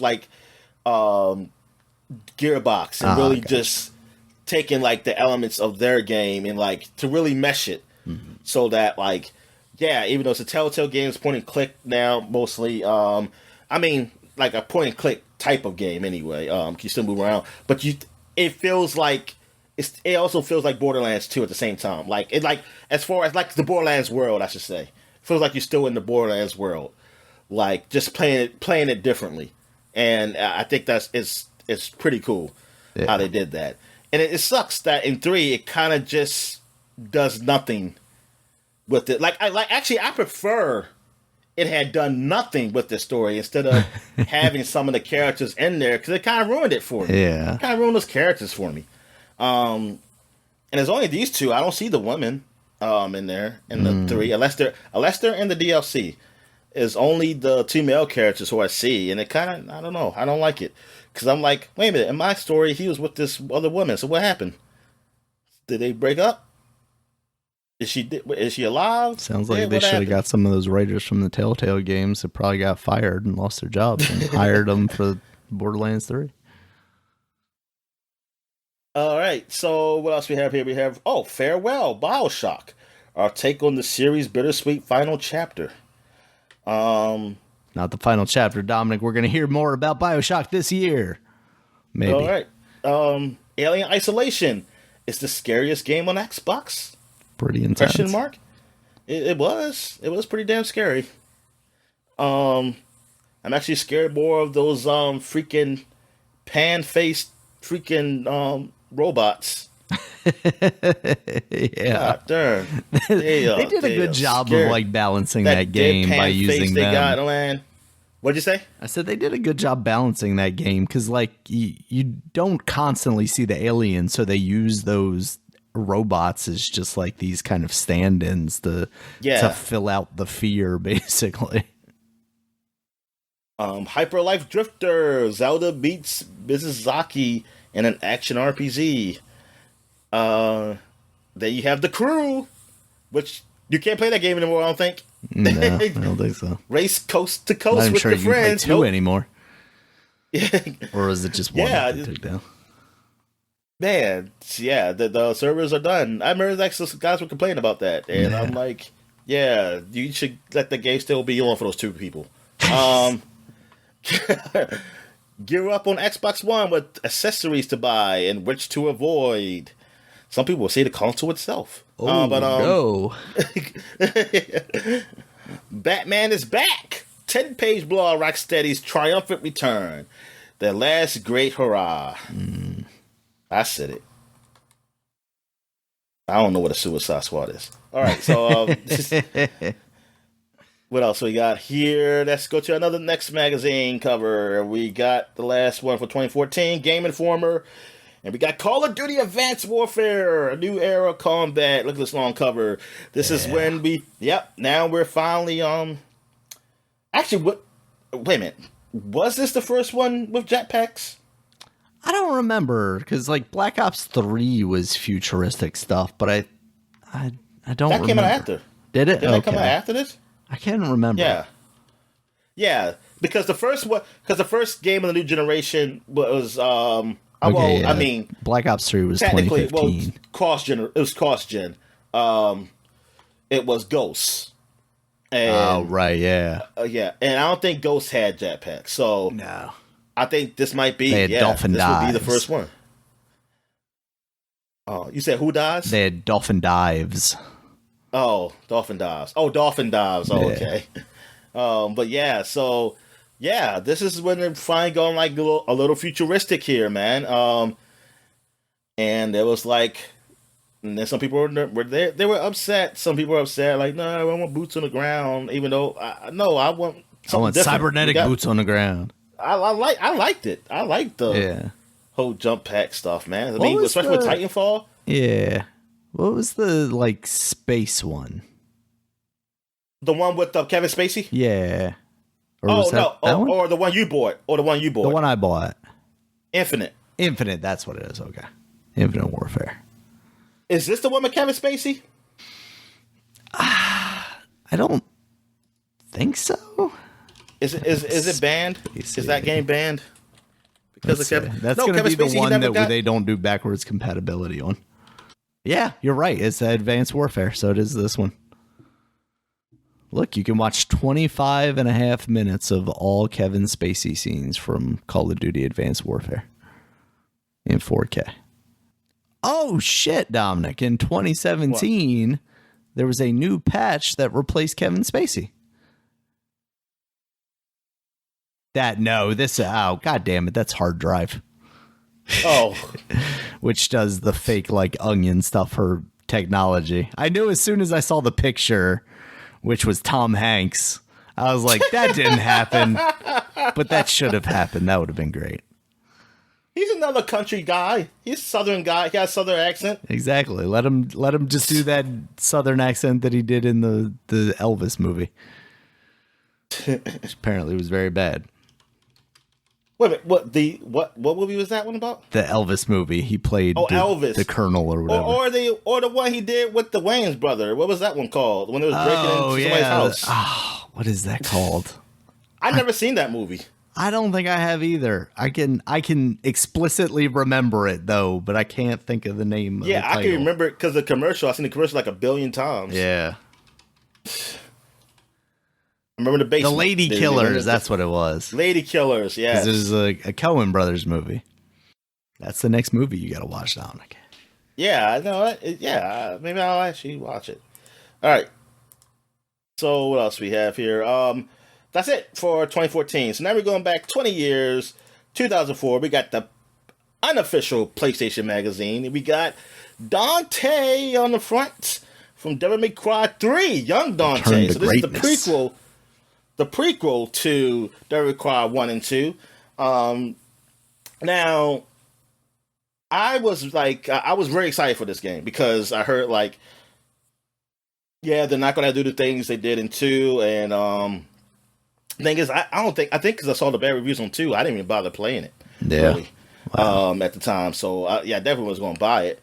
So, when I saw this, I was like, yes, I'm excited. And then when I saw that trailer, I remember seeing the trailer in college. Because I think it was E3, and they had online, and I was looking online the trailer, and I watched the trailer like so many times because it was just so badass. It was like you could see all the moves he can do, and when I saw the one where he would just like pull out his guns and just shuffle them and just shoot it around, and I was like, oh my god! David did a spin. He used to do this like the almost like the breakdancing spin and just shooting around the guns and slice. God, I used to love seeing that stuff when I was young, and I was like, "Oh my god, this looks so awesome!" And yeah, when I finally got this game, God, this is before God of War. This game came out before God of War, so at the time, this was the best action. This is my favorite action game ever. This is my favorite action game ever. Yeah. It was Devil May Cry 3. It's Devil May Cry 3. But I was like, when I played, because I used to tell my friend that, man, I said, man, I'm playing Devil May Cry 3, man. I said, this game is fucking awesome. They have to do this dude is awesome. I say it's like but yeah. So I didn't know nothing about Devil May Cry. I mean God of War, even though right here it says, look, give me 2004. Why Sony's God of War will change a bunch of games forever. Yeah, which is crazy because it does. Yeah, it really does. All right. So what else they got here? What else was got up here? Devil May Cry 3, world exclusive. The badass is back. Dare we say it? It looks even better than the first game. Then you have Maximum Metal Gear, which totals off 26 new secrets revealed, 74 new screens. Look at that. Just look at the screens, Dan. Yeah. That was enough for us. Great. Yes. You also got King of Fighters Maximum Impact. The classic fighter goes 3D. Oh man. First hands-on, only in PlayStation Magazine. And Enthusia. Exclusive screens of Konami's stunning answer to Gran Turismo 4. Yep, and it beats it. Yep. They driving lame-ass cars like a Mini and whatever that other Mini-like car is. Yes, what to say. Like yeah, Citron or something like that. Jack 3, hands-on with the sequel to our 2003 Game of the Year. Ratchet and Clank 3, first play test of the game. It's wild that those came out like that, so closely. Yeah. It used to be like Jack and Daxter. Then it was Ratchet and Clank. Then it was Jack 2. Then it was Ratchet and Clank 2. Then Jack 3, then Ratchet and Clank 3. Now I don't know Ratchet and Clank 3 and Jack 3. I don't know if they were a year apart. They probably were shorter. Yeah. But it's just it was just crazy that every other year I had these platformers of PlayStation 2. PlayStation 2, god damn, that I swear that generation, man, was just sick.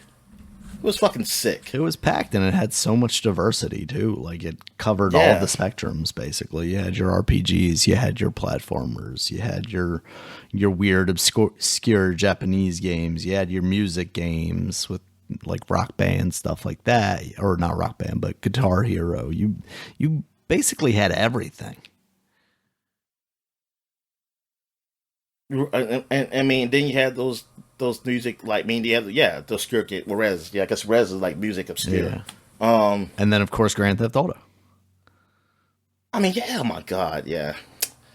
Those are good times. This is when Crunch was good, and people died with dignity at working at a computer. They working on a computer game, sitting at a computer, and playing them, They died with dignity, Daniel. They were okay with that. Mm-hmm. Then the people then Rogue Nation came, Daniel. We appreciate their service. Then Rogue Nation came and said this stuff is wrong. Everything's wrong. The games you make is wrong. How you make them is wrong. Damn Rockstar Wife or whatever that account was. Def Jam Vendetta 2's 6 new screens you be out of your hizzy to miss. Oh my goodness. Oh, Dominic. I think Snoop Dogg wrote that. Probably, yeah. For that. All right. So now we're going to PC Gamer Magazine. And what do we have here? We got Half-Life 2 on the front, and that's Freeman. The Freeman, as the aliens would say, or wherever the fuck they come from. Another dimension, I think. Are they even aliens or just another dimension? I think another dimension. Yeah. It's so funny seeing him as like this action star in this like Matrix-esque pose of like dual wielding while I know. Now I see him as Robert Downey Jr. He does very much look like Tony Stark in this picture. But he has to wear glasses. It's like, yo, can't just get contacts. This makes it easier. I was a scientist, damn it. All right, so Half-Life 2, the world exclusive first play test, man. Mm-hmm. Or what some people would call like the greatest game ever at the time. Yeah. Also, you got E3 Hot List, 30 previews of the show's best games. E3. GeoForce 6800 Ultra, baby. I don't know about the Ultra, but I had a 6800 at some point. The 3D card you'll need for half... I can't see what this is on the bottom here. Half-Life 2. Why can't I see it, though? I got full screen on, don't I? Oh, shit. I know I don't. Oh. Yeah, because I was wondering, like, I can't see... Because, you know what? I guess I could read the bottom of the other screen. Well, whatever. We passed the magazine. Because I couldn't read the bottom. I thought it was cut off. Oh, weird. For Half-Life 2? Darn. Yeah, I think that's why I bought one, too. Because I want to play Half-Life 2. That's what they told me. Also, what has it got here? You got Thief, Deadly Shadows, hands-on. Yeah. Wait a minute. Was that... I should have said that game. I could have sworn I saw that on, that wasn't up here? Let's see. Thief. For, like, games that came up? Yeah. It was, but it came out on PC. It was already out on Xbox previously. Oh, when did it come out for Xbox? Like a couple of months ago, I think. Oh, okay. Oh, yeah. I did I say it then? I believe we talked about it then, because it was around. Was it around the same time as Deus Ex? I don't know, but I think we talked about it because basically it was the one that I don't want to say killed the series, but everybody was like, "Oh, we're looking forward to it," but then all the like PC people were like, "Oh wait, no, what am I looking at here?" Oh, I was looking at the European release for some reason, thinking that was... No, you're right. This came out on Xbox and PC at the same time. Was this rated good? Was this a good Thief? I think it was rated okay, but a lot of PC people were like, this is the dumbed down console version. Xbox has ruined our series. I think that's what happened with this one, just like the Deus Ex game. All right. Okay, people with the stick up their asses. Oh, well, look, we got it got an 85 on Metacritic. So yeah, I think it's good enough to at least mention. This is now what is it? Is this like a sequel or a third one? Which one is it? I don't. Let's see. He still plays Garrett. Late Middle Ages. It's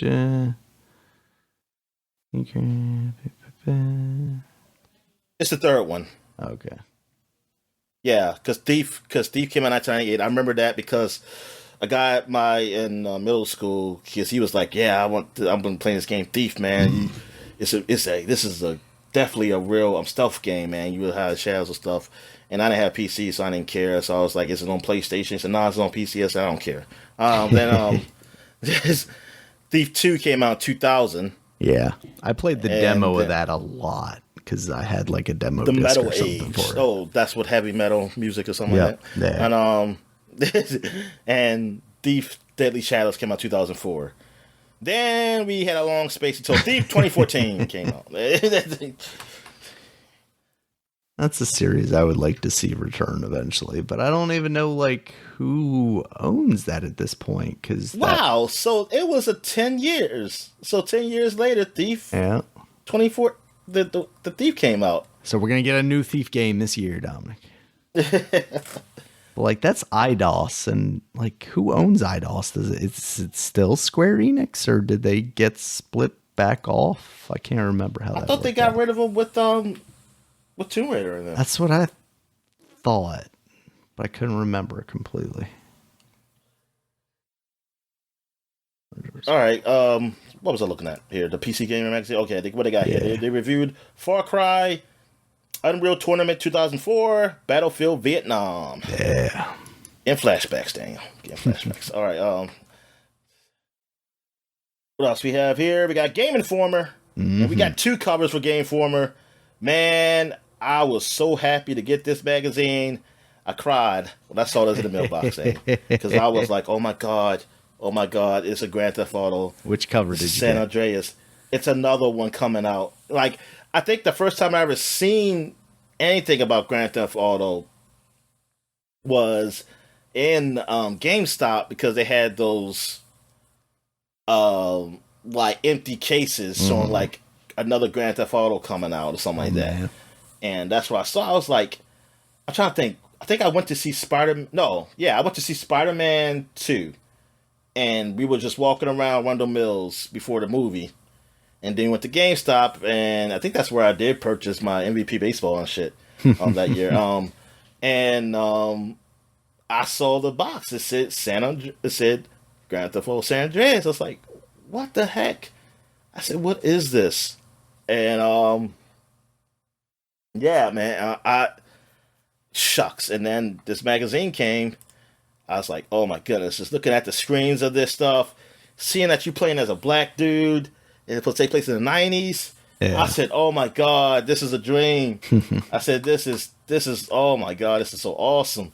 And I remember too, because I was working at Former Mills, which is a clothing store. Yeah. And, which is still around. I think they're still up there at Catonsville Plaza too. Oh, wow. I mean, yeah, last time I saw it, I didn't see I thought I saw some people going in. I was like, holy shit, I thought they closed down. Yeah. But anyway. Foreman Mills. I remember I was working there, and a guy there, we were we got the game, we were talking about this stuff. And I remember he gave me a ride home, and I remember he said all right, he always say, all right, see, Dom, it's a Grove Street for life, man. It's a Grove Street for life. He always said, man, oh man, I played the hell out of that game, man.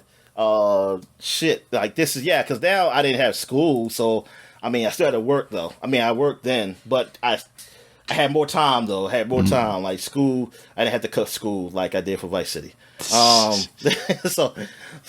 yeah, man, I used to play hell of this game. Man, I used to love it, even though I hated that fucking It was some mission I hate. I forgot what it was.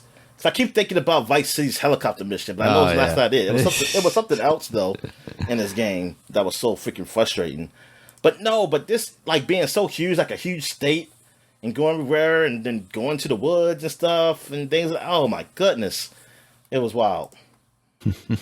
Yeah, look at this cover here. I actually like the plain one better. I didn't have this one. I had the one with the guy on the front. Oh, okay. The plain one was pretty all right. 3 cities, 1 state, 10 pages, 1 unbelievable story. Yeah. Look at that. Man.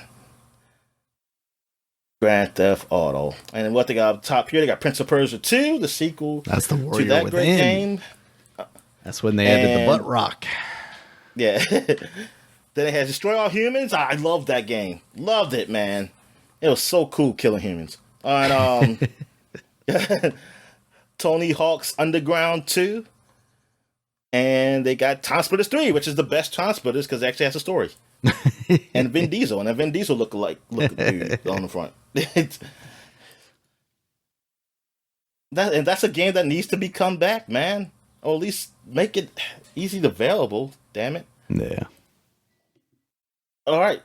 So, that is it for 2004. So then we're going back 30 years to 1994 to Sega Visions, and we got a whole lot of shit up here. But it looked like it's just the Sega channels.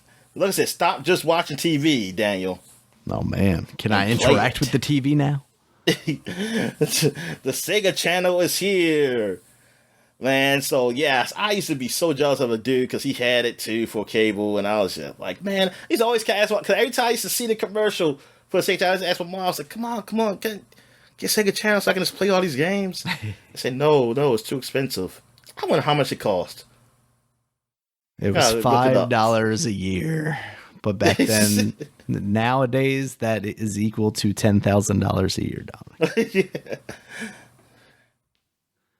All right, so let's say that the Sega channels here. You got 32-bit gameplay with the 32X. My sister had it. Oh man, Genesis. And no, Sega Dominic, CD. she was right. It was $15 a month plus a $25 activation fee. Oh, but like $15 a month back then. Whew. I was about to say, yeah. Let's see. Yeah, that is a lot. Inflation calculator. Let's see. But jobs were good then. They were $15 plentiful. in 1995. That's $31.29 a month now, Dominic. That's too much. You can get Netflix and Disney Plus for that. Yeah, but how many games a year is that? 2, because they didn't actually know how to make it work. Maybe for a Super Nintendo. Oh, I just meant like they only put 2 games up a year. Oh, but you yeah, mean right. Chat. Oh. All right, so you got the like I said, 32-bit X. I said 32-bit X, so 32X comes to your Genesis and Sega CD. They got Earthworm Jim, World's Next Great Hero. Yeah, they were really yes. There were so many ads for Earthworm Jim. Yeah, and then plus tons of summer hits. You got Shining Force, the Sword of Hiya, whatever. Do you pronounce the J, or is this like Hiya? Okay. I don't know. Jungle Book. Oh. Yeah, the Jungle Book game. Yeah, I remember the commercial for that. World Heroes. I don't know what the hell that is. Super Street Fighter 2, Astro / Game Gear, and more. What is Astrich? Astrich. What is that? I don't know. It says / Game Gear. Is that? Did they call it Game Gear or something else? Astrix. Somewhere. Astrix. Game Gear. Maybe they just meant asterisks on the Game Gear. It's that at least when I type it in, it's that like Nordic guy from comic books in Europe. Okay. You've seen him before. Like if you saw him, you'd know what I was talking about. I forget what else we call that guy. I feel like he's got a different name too. But, yeah. The Gaul? Maybe it's like France. It's Asterix and Obelix. That's what I was trying to think of. Obelix. Oh, I see what you're saying. Yeah, I see what you're saying. Yeah, him. Yeah, I see him. Those guys. Yeah, I guess they're like, there's one of these games on Game Gear now. That's Papa Thor. yes. Papa Thor. All right, yeah, where the hell is my cover at? Okay, here we go. Oh, Taz is back on the Genesis and Game Gear. I'm wondering if that's a Taz game that I got a long time ago. If it's the one that I rented from Blockbuster, I had no idea how to play that game. But I'm thinking the Super Nintendo one was different than the Sega one. Yeah. For some reason I have a feeling that there were this is the time when you had those games like that. They'll come at the same time and there'll be different games. Yeah, they might have the same by title completely and stuff. different teams, yeah. Yeah. Oh yeah, look, somebody's got a YouTube video, Genesis versus NES. Super NES. I already know who won. Probably, because I did not like that game whatsoever on the Super Nintendo. Yeah, I got to a part where it was hard, but I forgot what level was it. Was it the 4th level or something? But yeah, but I still just played the shit out of it until that level. Then did I die? I used to like that cartoon. Tasmania. Oh, look at that ugly guy in the corner on the Hulk. Oh God. Yeah. Win big prizes in the exclusive Incredible Hulk contest. That's for the rich people, damn. Mm-hmm. That's what they're going to say about Game Pass in 20 years. All right, so that's it for the flashback segment. So we'll take a quick break. When we get back, we'll get to the gaming news. All right. And we're back. So let's get to the gaming news. What we got, Dan? All right, Dominic. So this has actually been, I've seen this stuff for at least a week now, and I forgot to mention it last week. But there has been a leak of Valve's new game. It's actually happening. They're making a new game. Valve has a leak, Daniel. Yeah. Oh, come on, man. You gotta shut that Valve down, man. What's going on? So they are making a third-person shooter MOBA. So basically like a Dota or a League of Legends type thing. but in a third-person shooter. So basically, like Fortnite meets one of these MOBAs. Or just like the Gearbox game that came out years ago. Yes. God, there were several of those actually, because Epic made that one too, and yeah. What was that game called that I thought that should have been better than Overwatch? I'm trying to think. It's the hobby grade game. Oh man, what was it called? Oh, I really thought typing in hobby grade video game was going to give me the result I don't know what the hell wanted. that is. What's hobby grade? It's something that Bobby Kotick said about the game, and everybody made fun of. Usually it's referencing like board games and stuff like that, but Overwatch. Battleborn. That's what it was. Battleborn, yes. Battleborn. Yes. Yeah, but even then, I felt like that was different enough, or at least what we played was different enough. Because, like, honestly, looking at this stuff for this new game, I don't know if I mentioned the name of Deadlock. It doesn't look particularly interesting to me. I mean, mostly because it's like super heavily focused on mobile. Like, also, it just looks Battleborn like had a single player, co-op mode, whatever, like story thing going on. That's the stuff that we played. Yeah. Yeah, so it looks fine. I mean, it's cool that Valve is actually making games still, because it feels like they haven't for a very long time. But yeah, it's, you know, I mean, they did do that card game that didn't work out, Artifact. And they did the VR game. Yeah, they did. They did Half-Life Alyx, which, God, I would like to play that at some point. It's kind of weird that that game exists and has such little relevance to most people's lives because of it being a VR exclusive game.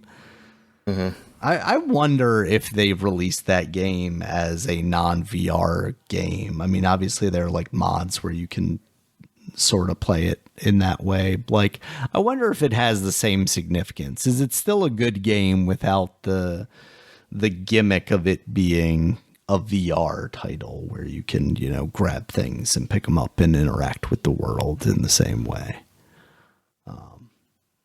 By most accounts, it seems like it is, but at the same time, you know, I guess it's a prequel too, right?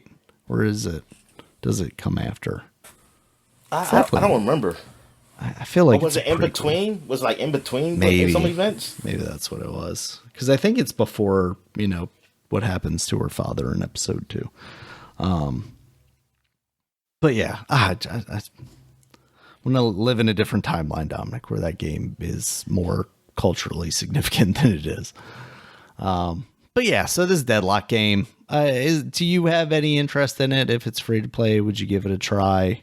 Or is like the MOBA aspect of it just like something you're not interested in? I'm not into MOBA, so I don't think, That's probably not gonna be that for on me. something and I'm like, nah, I'm good. Yeah. All right, Dominic. Next up, Toys for Bob, who recently split from Microsoft after the acquisition of them through the acquisition of Activision, have now partnered back up with Microsoft through a publishing deal.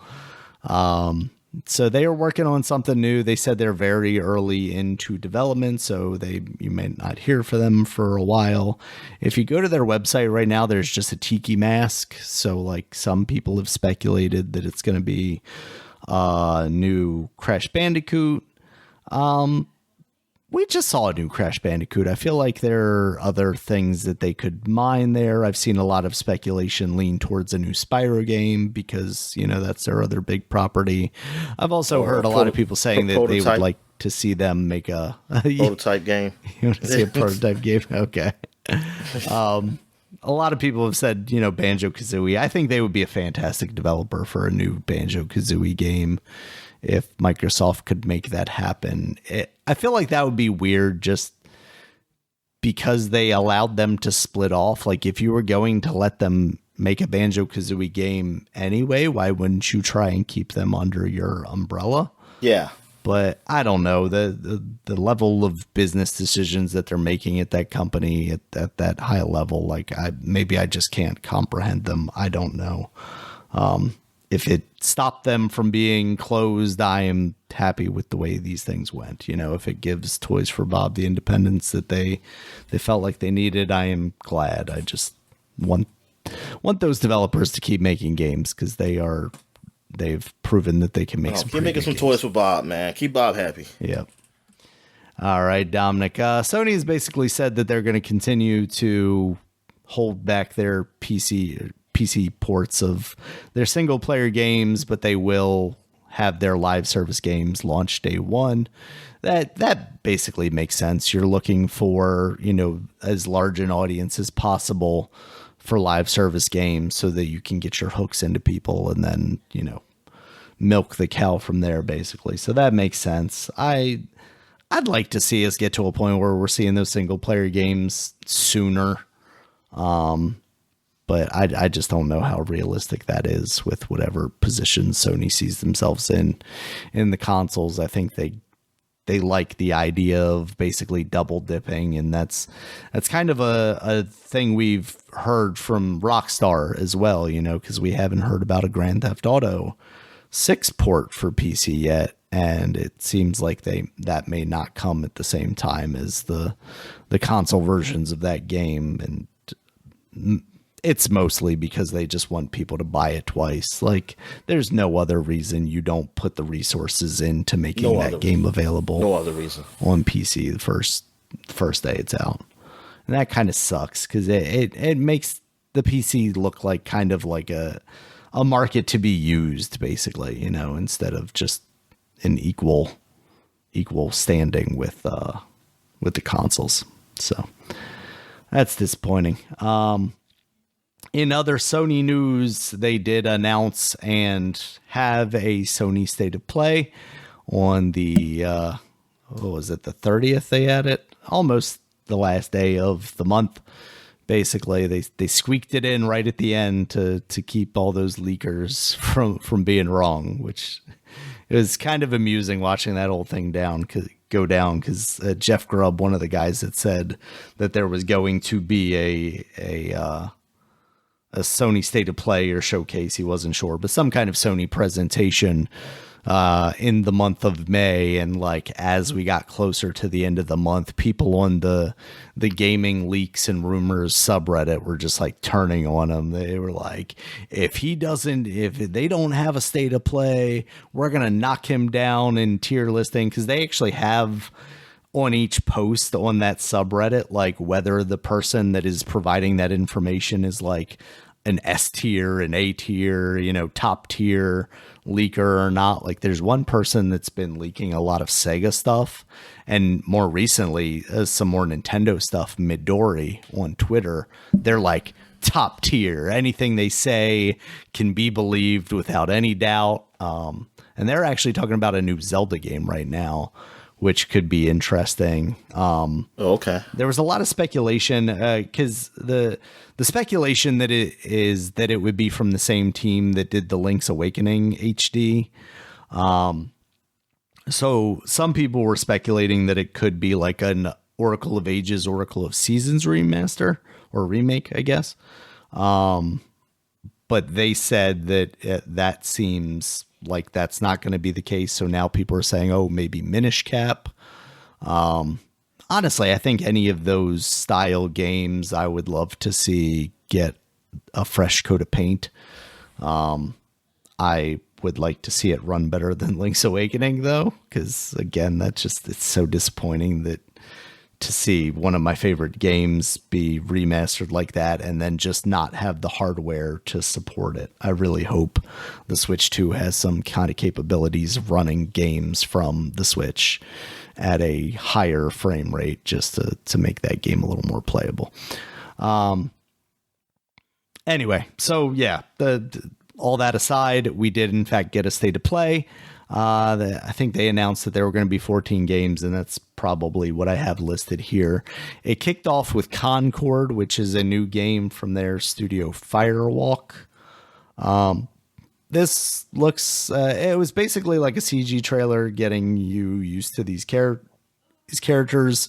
There was like a robot, and then there was this big guy, and then there was this like lizard dude, and then just the woman who eventually you find out has some kind of like fiery powers. But it seems like this is going to kind of be an Overwatch style, player versus player, 5-on-5 kind of thing.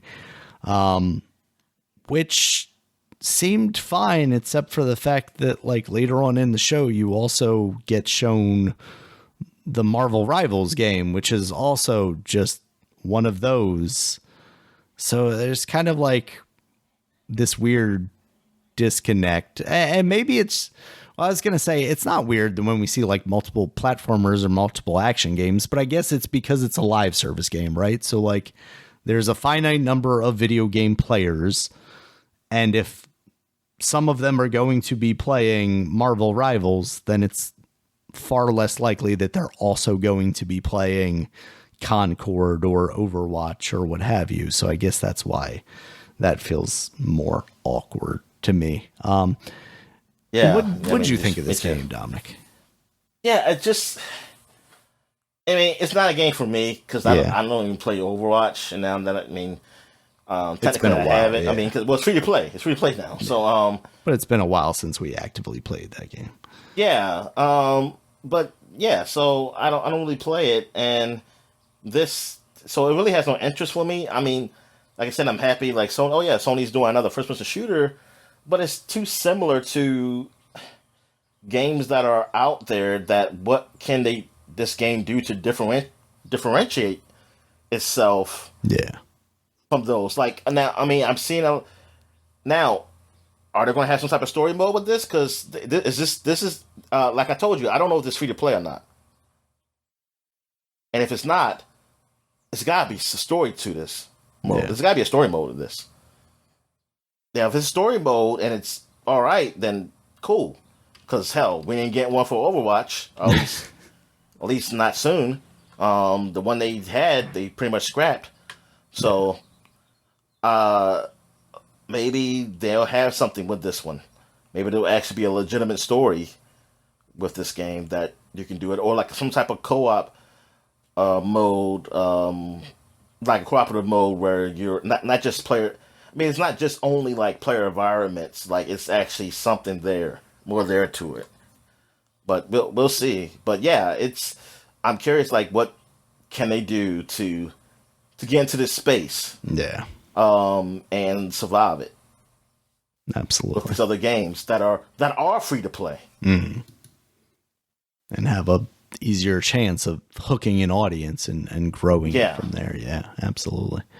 It's got to be a scary time to be like a multiplayer developer right now to try and make that decision whether you're making a free to play game or whether you're making a paid game. And like you said, you got to have some kind of thing that pulls people into paying for that game. And I think in most cases it would be some kind of single player or story based, mode that would do that. Otherwise, why would I choose your game over any number of other games that I can try out for free, get a good feeling for, and then if I like it, go on from there and potentially purchase some things because I like running around as John Wick or whatever, All right, next up, we saw the God of War Ragnarok PC port. That's coming out September 19th. It's going to include the Valhalla DLC and ultra-wide support like they've been doing with all their games. People are upset because it is going to have the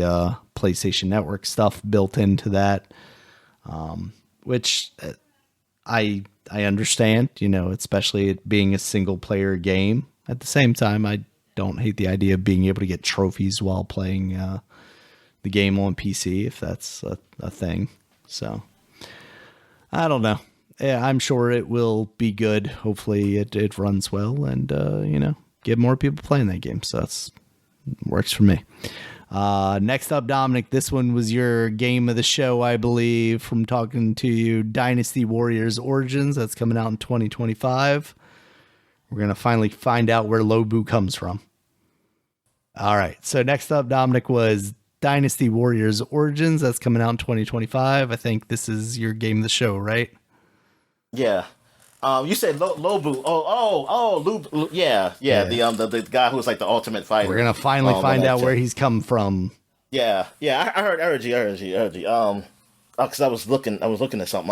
All right. So yeah, graphically, like, see, I don't know. Was that gameplay they showed or potential? See, I don't know. Was it in engine? I don't know what it was. What I There was was looking at definitely some because stuff that looked like it was supposed to be interpreted as, gameplay at least. yeah, again, yeah, exactly. I mean, if it just looks, yeah, I mean, it looks even somewhat that good. I mean, I'll be happy.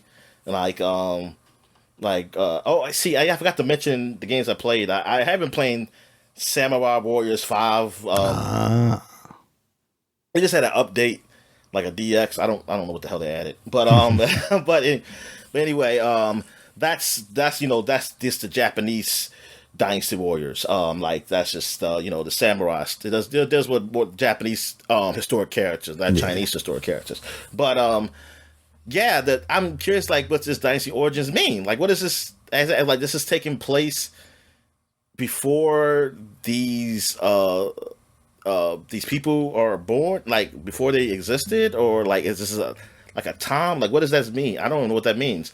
But I do want to see some nice battles and like some epic battles with hundreds and hundreds of soldiers and with this technology to see how that looks and see how like what they do because that's my type of gameplay, man. I love it. I love button smashing and killing hundreds of thousands of enemies. Loving a Muso. So yeah, it looks pretty good. Yeah, so I dozed off a bit. So did you talk about God of War? Yeah. Just that it's Yeah, coming okay, to PC, yeah. Yeah, the PC. Okay, so that's cool. Yeah. All right. Yeah, it's nothing really say. Yeah, it's nothing be No. bad to say on that. There's nothing bad, there's nothing good. It's coming to PC, that's cool. More people Yeah. can play it now. All right, next up was Infinity Nikki. This is going into testing in Q3 of 2024. It looks like you just dress up a pretty anime lady and take pictures in different environments. Yes, and that is there's a big market for that. That seems like it, yep. Yeah, these people love that. And now if you get just to add some genitalia to her, some like you can switch it around a bit, to do other things, then you got yourself the game of the year. I don't know, Dominic. I think some of them like the tease of it. Like you got to make the costumes as small as possible, but there's a line, right? That's how you keep them coming back. All right. Next up, Dominic, was The Ballad of Antara. That's coming out in 2025. This is an action RPG. It's got like fantasy stuff. It looks fine. It didn't really like stand out to me as anything. I'm trying to remember what it was. What did it look like? It was kind of weird because the transition from Infinity Nikki to this, I felt like almost like, is this the same game? Because it starts out with like a pretty lady with like dark makeup or something like that. And then it starts to get like increasingly more like crazy looking. Yeah, pretty much. Let's see. Next up, we got into the VR section here. Sky Dance's Behemoth. So this is coming from the developer of The Walking Dead Saints and Sinners, which is a pretty well reviewed, series of games for VR. And this is like RPG, and you're facing off against these giants, these very large creatures. That looks all right. And like I said, it's pretty positive about Saints and Sinners. So if you got VR, it might be worth checking out. You also have Alien Rogue Incursion, and this is coming from the developers of Creed Rise of Glory, which was a VR boxing game, which I, have heard pretty positive vibes about that. So it's cool to see that these developers who have made good VR games, potentially getting to create more expanded experiences and keeping VR alive for right now, because it really feels like we've hit kind of peak VR and are now like going back down the hill of people's interest in it. I feel like MetaQuest 2 was maybe peak peak, and now like 3 came out and it wasn't that big an improvement, and all the stuff with Meta and their VR world, they've given up on that. So it very much feels like, oh, we're kind of moving away from this stuff, I guess. All right. After that, Dominic, is when we saw Marvel Rivals. Like I said, we saw that. That's coming out on PS5 in closed beta soon, allegedly, and people who play the closed beta on PlayStation will get an exclusive Spider-Man skin. I would imagine probably something that looks like the video game. We're doing this again. Yeah, we're doing this again, just like we did with Avengers. Yeah. I mean, in the grand scheme of things, as long as it's a skin, I'm fine with that. Oh yeah. Again, I initially read the word exclusive, and I was like, "Oh God, what are they going to say?" And then it just ended up being a skin. So I was like, "Yeah." Oh, I mean, it's not a big deal. And then when I saw the skin, I don't give a damn. Yeah. Plus, I don't give a damn anyway. I don't give a damn anyway. After that was Where Winds Meet. This is a Dark Souls-like game. It had a lot of Crouching Tiger, Hidden Dragon influences in the trailer. There's a lot of like fighting up into the trees and then like stepping on the tips of swords and stuff like that. So that should be all right. Then we found out, I think we had already seen that they were doing this, but we got like a time window of release. Until Dawn remake, that's coming out fall of this year. So that game is cool. I don't know that the game is cool, but needed a remake though. No, because it's not that type of game. No. Like, it's not like coming from a place where, like, oh man, we're just gonna make it like it was such a graphical. Not a mess, but it's like, man, the graphics were so not good then. Yeah. Now we making it look so much better. It's like you could have just did like a update or something. You could have did an up-res patch, basically. Yeah. Yeah. Like, cause what are you adding to this? Is anything added to this? I don't know. That's the thing, because like it's not like gameplay's gonna change. There aren't probably gonna be too many like quality of life things. Yeah, because I was thinking like, they adding some new story, like maybe like extra story or layers or something. Like something happens to it or something. They're adding first-person shooting, Dominic. It's going to change the whole game. It seems like a weird one to pick for remake. Yeah, like I feel like it could. Yeah, they could just did a updated stuff. I mean, or just make 2. Yeah, I don't know, man. Can't afford some of those characters anymore, so can't make it 2, Dominic. And get those new actors, man, and get all British actors. They're cheaper. All right, next up was Path of Exile 2. That's coming out in early access on PS5 in 2024. Was the first one on PS5? I don't know about PS5. That was just PC only. Maybe, let's see, Path of It was just PC Exile. only. Was that what it was? It was... Yes, I know it's on Steam. You don't have to tell me that. Thank you. It looks like it came out on Xbox and PS4 eventually. Yeah. Oh, okay. So those games did make it everywhere. But yeah, that's cool. If you're into Diablo but don't like Diablo, you can check that out. Next up was the Silent Hill 2 remake that got a release date of October 8th. That looks fine, I guess. I'm not. Yeah, I guess it looks fine. Yeah. Not something I won't Hill. play because I'm be scared. Yeah. Yes. After that was Monster Hunter Wilds. That's coming out in 2025. It looks like kind of deserty environments this time. Like a lot of dry stuff. Whereas like usually it's like lush jungles and things of that nature. So any interested in jumping back into the Monster Hunter world, Dominic? Somewhat. Because if the way this looks like it's a more of a story with this one. Mm-hmm.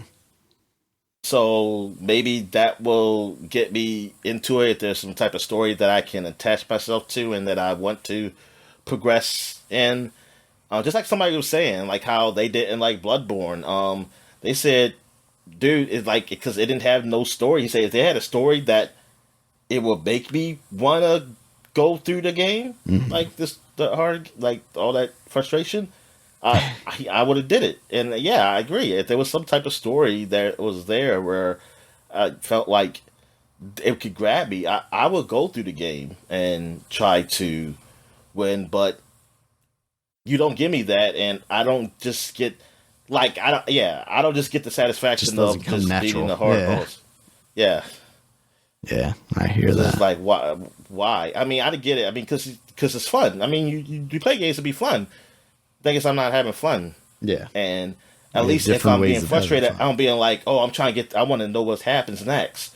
So it kind of makes it fun for me because it's like, oh, I'm really trying to get past this stuff, and it's like hard for I can go do what I need to do, like whether I would progress through the story. But there's no to me, it's like feels like there's no need. There's no story here. Yeah, So there's a motivation factor there, at least. yeah, Yeah. Hopefully they'll take some of the like the Rise and the portable games where they did more of that stuff and to make that an improved game like that. All right, and then the last one that they showed off, Dominic, this closed out the show, Astro Bot. It's coming out September 6th. It's basically it looks like a full expanded version of the pack-in game that came with the PS5. And that's still probably my favorite experience I've had on the PlayStation 5 so far is that Astro Bot game. So I would love to see what they do with an expanded version of that if they make a full game out of that. Everything I saw in the trailer looked really good. You know, they have different power-ups for you, basically. They had like a dog jetpack kind of thing and some little frog hand grappling hooks. I'm very interested in this game. I hope it turns out to be as good as that Astrobot game was for the launch. So yeah. I think overall this show was fine when you like think about it in the context of like, man, this would have been E3 time basically. It's disappointing, but I can't help but think if they do have some bigger things that they could potentially show up at like a Jeff Keighley thing, just because I'm sure he caters to a larger, well, I don't know, that's weird. Does Jeff Keighley's Game Fest cater to a larger audience than just like PlayStation dropping their own video? Or yeah, I don't know. I honestly don't know.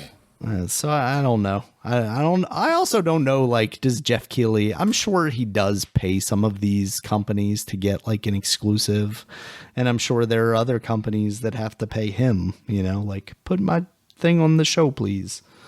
Especially like smaller indie developers or something like that. So yeah, I wonder if there's anything bigger for PlayStation for the end of the year. You know, there's all these rumors talking about how there's going to be the PlayStation 5 Pro this year. And I don't know that that game sells off the back of an Astro Bot, you know, Yeah. as cool as that game may be.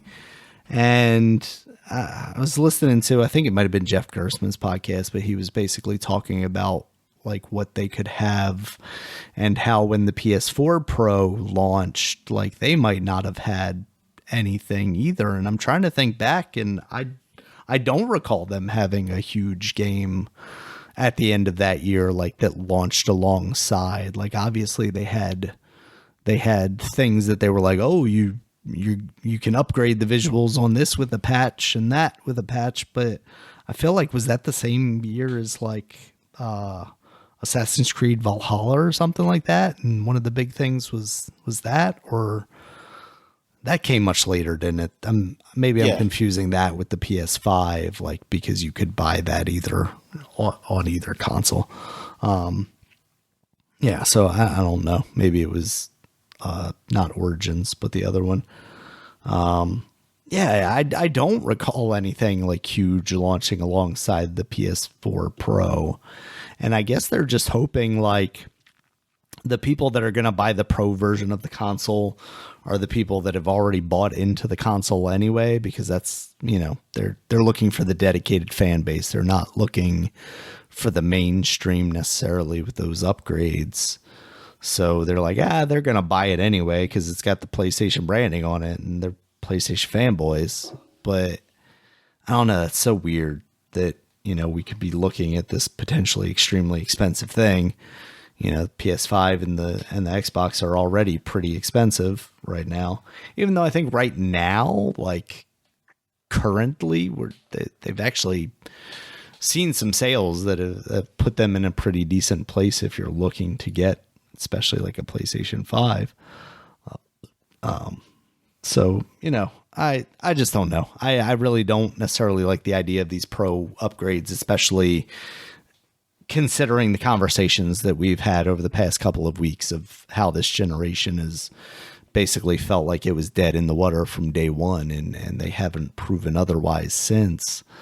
And then for them to just what feels like they're kind of milking their fans by putting out these kind of pro style consoles that aren't really offering anything substantial. I mean, that's for me where the difference is between why at a certain point I was asking for a Switch Pro, because I thought it would provide a better experience for some of the games that we were getting. Whereas like a PlayStation 5 Pro, I feel like it's more about them not having the games than about those games not being able to take advantage of the hardware, Yeah, exactly. Like Nintendo's got the games, they just don't have the hardware to support the games that they've got. And like PlayStation, they got the hardware. They don't have a ton of games.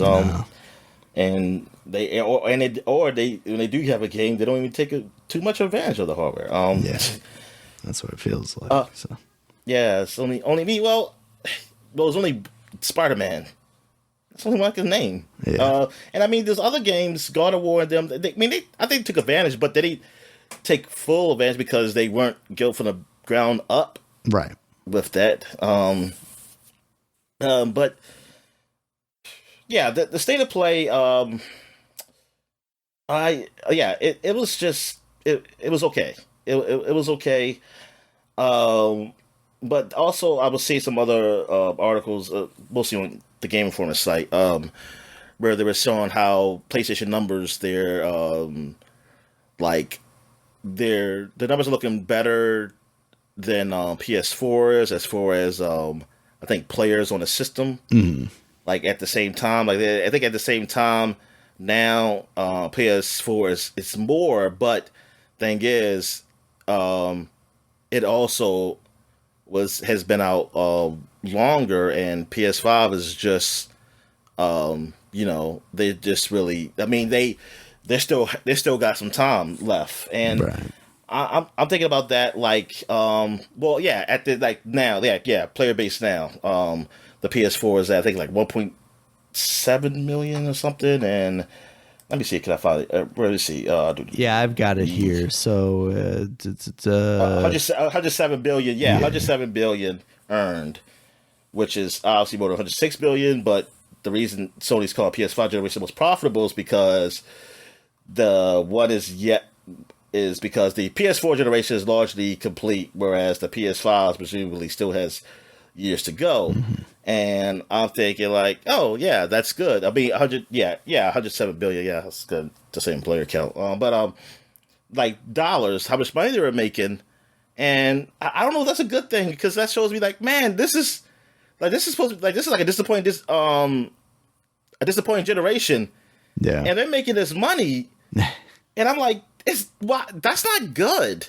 Like, if you're still making money without producing anything, mm-hmm. really, I don't like that. But then also, you probably have to account for, I mean, it's probably, yes, some inflation numbers there, because sure, of the time you were earning the money, what PS4 was earning money and whatever, and also like and how much games cost more too. Some games are $70. Like, how does that work? Mm-hmm. With the things of that nature.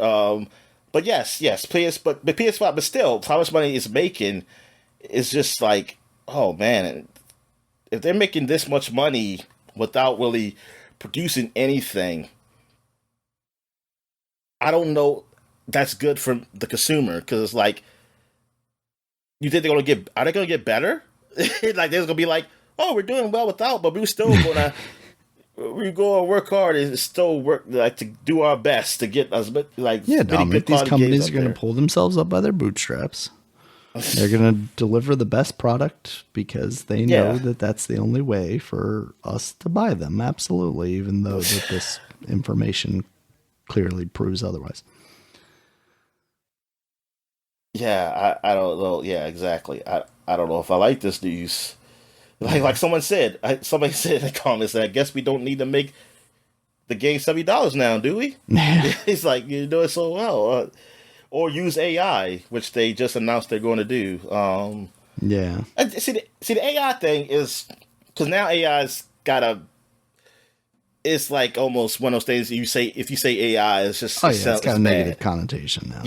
Yeah, and 100%. it's like I said, some things AI is good to be used for. Sometimes AI has already been used, but now you just gotta call it something else where you won't make people angry. Call it something, some other kind of technology. But I feel like yeah, the biggest problem is we have all these like technological advances like AI and whatnot, and what we've seen in the past and what we're seeing now is that instead of using them to benefit people and improve people's quality of life, like obviously there are ways we could use AI. We've talked about them to make video games better, while having fewer people have to work on them or spending less time on them. yeah. But that's only beneficial to the company and not to the people. It's not like, okay, we've got this technology now, that means we're going to switch to a 6 or 4 hour workday because AI is going to pick up for the rest. Yeah, it's just going to replace these people. And then we're going to have people living on the streets even more than we already do. I mean, that's what we've seen with all of this technology in the past. And that's why I think instantly, once you start hearing these kind of corporate buzzwords, you start to get a little shaken and you start to worry about what that means for your job, because these companies have proven time and time again that that's all they care about is the profits, even though like, where are you going to get profits from when there's no one that can afford your product anymore? And that's very quickly where we're going in this world, unfortunately. Yeah, but see, it's not about thinking about like that far down the line. It's about getting all the money you can now, and you worry about that later. Yeah. Just, Because then I've got the money and somewhere down the line I can fuck off to the moon or whatever colony in space I can live on. Yeah, it's a bad time. Like I don't hate the idea of utilizing AI to make video game development easier, but I hate that they will be exploited to make shittier products cheaper and exploit both the employees and the people buying the inferior product, because that's what it feels like right now. yeah, so PlayStation, like it's like based on their state of play, like me just looking as a consumer of gaming, like just all gaming, it's still like it's disappointing for me for both these systems. It's like, what am I like? They're very much in cruise control right now. They're like, we're at the top. Like, there's no way Xbox can touch us. We don't have to worry about this. So this is actually something I want to talk about in regard to this, because I think it's an interesting concept that a lot of people have started to talk about in regards to Nintendo as a company. We've heard constantly about these games that they have in development or had in development and are done and sitting on the shelves. And I saw somebody speculate the other day that I think it was on Reddit I saw, because they were talking about, the potential for what could be shown at this upcoming Nintendo event. And there's like this Fire Emblem remaster or remake that has been basically done for years now. Apparently it has just been sitting on the shelf, and this one commenter on Reddit basically said, like, it seems like this is a financial decision for Nintendo where they make these games when they do, And then they sit on them so that if there's a time that something comes up and they don't have time, they don't have the ability to finish a game and they need to delay a game, they can basically use it as a space filler. And that is like the most forethought I've seen from a company, if that is in fact the case as to why they do it. I can't think of many other good reasons why you would. Like, that is the most forethought I've seen from a company, and that's like almost commendable that, that seems to be why they're able to produce things with such high levels of quality, because they're not necessarily worried about meeting this calendar date that they've arbitrarily set for themselves. Yeah, I mean, you have to be in a position where you just made a whole lot of money to do that. Because you can, like, usually... thing is, the way we think is that, I mean, the way I'm always seeing it in the total is that you can't just make something and just let it sit, because you put so much money into it. Right. You need to get your money back. That means you would have to have made so much money where you can afford to do that. Yeah. But at the same time, you look at a Nintendo versus a Sony or a Microsoft. And like, I'm not sure, honestly, about Nintendo versus Sony or the PlayStation portion of Sony, because we've heard for years that Sony's kind of struggling outside of maybe their PlayStation brand. But Microsoft, I'm going to lump them all together, because the reality is, like, at the end of the day, if they wanted to do something like this, that company as a whole has the ability to make that decision from on high and say, hey, Phil, we've got this and this in the can, but we've also got these games that are available. The problem is, like, it feels like, if you're using the analogy, basically Microsoft and PlayStation are living paycheck to paycheck, right? Whereas Nintendo's got a savings account that they've, been able to build up over the years and are now, benefiting from that. Yeah, it's almost like they don't want to risk that. Not just, well, it's not, I want to say it's a risk, because I think they can afford it, but at least I think Microsoft can afford it. That they want to separate it. They don't want to have it like, oh yeah, because we got so much money because we're Microsoft, that we could probably do that too. They'd still want to live like Xbox is separate, so they just look at how much money they made from Xbox, and that you guys made that much money to do that. And that's what it feels like is happening right now with, them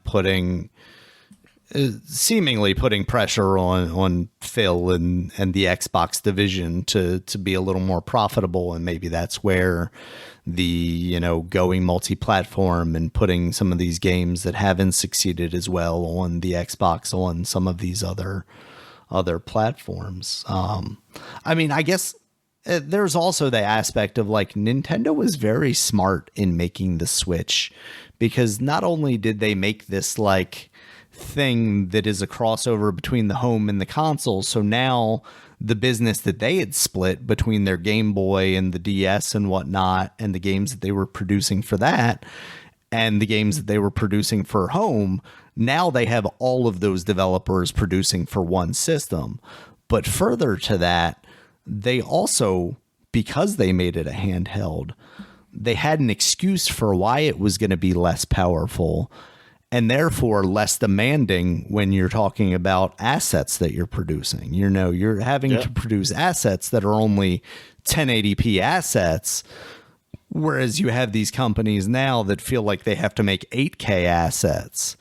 So there's probably 60 frames per second as everybody's demands. 60 versus 165 or 244 or God only knows what now. But I think there's an aspect of that too. So Nintendo is benefiting from a cheaper production cost, which it'll be interesting to see moving on to the Switch 2 how that's affected by a potential increase in knowing that you need to be able to now output to a 4K display. And I think part of that is going to be helped by this NVIDIA like DLSS technology and stuff like that. But if that ends up being the case and we end up seeing games on the Switch 2 that were, I don't know if I should say impressed by, like, or if it's going to be one of those cases where it's like, oh, wow, they got The Witcher 3 running on the Switch. That's impressive. Golf claps, basically. Like, it's a good looking game, but there's much preferred ways to play that if you have the means to do so. Because if we do see games that are, I've seen a lot of talk of like Elden Ring is really a game that should be launching alongside the Switch 2, because like obviously it's one of the biggest games of this generation, and the Switch 2 by all accounts should be a very popular system because the Switch was a very popular system. We know from the Wii to the Wii U that may not be the case, but I think there's better potential. I think Nintendo has probably learned its lessons from the Wii U, and there's better potential for the Switch 2 than there is the Wii U. But if we're seeing a game like Elden Ring run on this Switch 2, then doesn't that speak to the advancements in this technology and that we should be utilizing that to bring down production costs so that we aren't, overshooting 200 million or whatever it's 600 million, whatever it was for Spider-Man 2, when you're like, how do you spend that much money when you have like 90% of the map already designed for the original Spider-Man game? Now, I don't know, did they have to go ground up and rebuild that map entirely? I can't imagine a world where they did. But why then did that game cost so much if you already had kind of this basis that you could build upon? And you know what? Like Rockstar has its problems. I mean, like with the Grand Theft Auto, like we heard about some of the stuff they did behind the scenes and everything. Yeah, absolutely. But it's probably a good thing that it didn't try to do another game, and it is with a lot, because on a game, they had that game for 10 years plus, and they just used and they have used that game, base game, for just adding DLC to it. They didn't have to rebuild anything. They did enhance it for the next generations, stuff like that, but it wasn't a whole like, oh, we're making a new game from the ground up, we gotta do a new engine or something or whatever.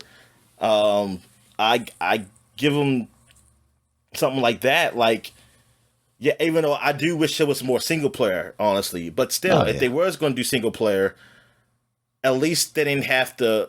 It would still have, they would have all the access or something like that. It theoretically wouldn't have been that much of a cost sink to have done that outside of new voice actors and obviously the work that goes along with it.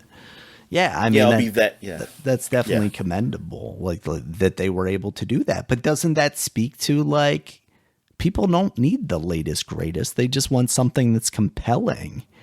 I mean, if Grand Theft Auto can last 10 plus years starting from a game that was on a 360 to now, that's so gross. I hate that context. Then that definitely should tell you that you need to make something that's fun, like a game. Yeah, it still has to be good, because obviously, if it's not good, nobody's going to play it. You gotta make something that's fun that people are willing, like, they can play. You don't need to be, as much as like the graphics are good, but look at some of the games that don't sell that have really great graphics too. Yeah. So it's really the concept of the game that really sells it, and you know what? Maybe it's something like this where maybe you put a lot of money into building some world or something like that, but you know that we're going to use this. We're using the same engine in this world for other games or something to spin off from, so that we can save money that way, where you don't have to keep building, like a new user. You can't say, nah, these are the assets you're using. Yeah. Just build another game. I mean, do what modders do, but y'all have the time to do it. I mean, like the I think it time was and last week that we talked about that. the Like, creative. Yeah. get some of your small development teams that maybe need a little more experience on bringing something to your next style console, and get them to work on the add-on, the expansion, the expand-alone, what have you, Yeah. so that you're using those assets again. I mean, you don't necessarily want to put yourself in the position where you're like demanding everyone uses Frostbite like EA did, when it's not, it's not an engine designed for, a racing game or something like that. But there was some logic to that, where they're like, hey, we developed this thing in house. Why would we use Unreal when we've already got this technology for ourselves? But then it seemed like, it was maybe a specially designed thing. Then you don't have enough people that can communicate how it was designed and the way it works in the flow of development for a game.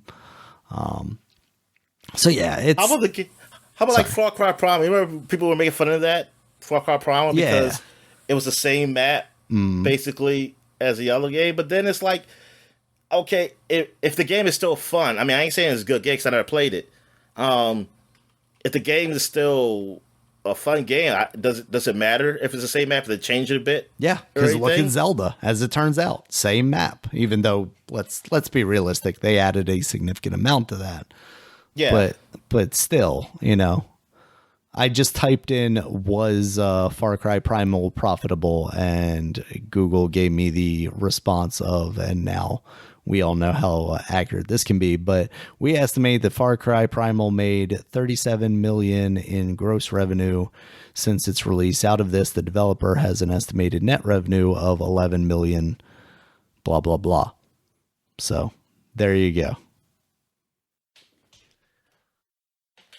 yeah. So yeah, it could. Yeah, you can do stuff, man. I mean, you can. There's a way around it, like to even still have things look graphically decent, but also cover the cost, like keep costs down by reusing it. Yeah, I mean, but like making full games, not some like bull crap. Sometimes like because you can do expansions, but sometimes you can do a full game. Yeah, and exactly. so what using the same assets. Like I know it used to be some people probably making it a bad deal. Say, oh man, this is not really a totally new game. Because you say, so what?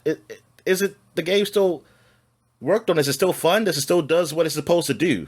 I mean, I think it really speaks to like how we used to see 3 Ratchet and Clank, 3 Jack and Daxter games on the same console. Like, a lot of those assets had to be reused, right? Like, obviously there was maybe a lower production cost back then, but it was also probably a smaller studio back then. Oh yeah, definitely a small studio. I remember people saying we got to double our studio to now we got 50 people. 50 people was a lot of people, man. Yeah. That was a lot of people. Now you got Ubisoft that has thousands of people across the world, yeah. Like these places used to just have like 15. I mean, 15 was a good amount or something, or 10. I mean, how many people? I want to know how many people worked on like Mario. The latest one or the first one? No, I'm talking about Mario Nintendo. How big was that studio who did this? Mario Brothers or Sonic the Hedgehog. Allegedly 5 people on the original Mario game. 5 people, and 4 of them dead. The only one left is Miyamoto, the guy we all see. Yeah, that's not. But no, 5. Come on, man, dude. Like that's. I mean, yes, we don't. I mean, now I know. Yeah, obviously we're gonna need a lot more people because especially like games that have voice acting and all that things. I mean, all the things we do, yeah, but then, yeah, maybe we want to keep reusing that. Yeah, it's like, listen, we want to use kids. We keep using this base game. I mean, because you can still do more. I mean, like it proves like let's look at the Witcher expansion. It's like you can do so much with it. I mean, look what people have done with the Skyrim mods and things of that nature, Fallout mods, and just think of how much work those people who just be like one person takes a while, and they put all this work in there.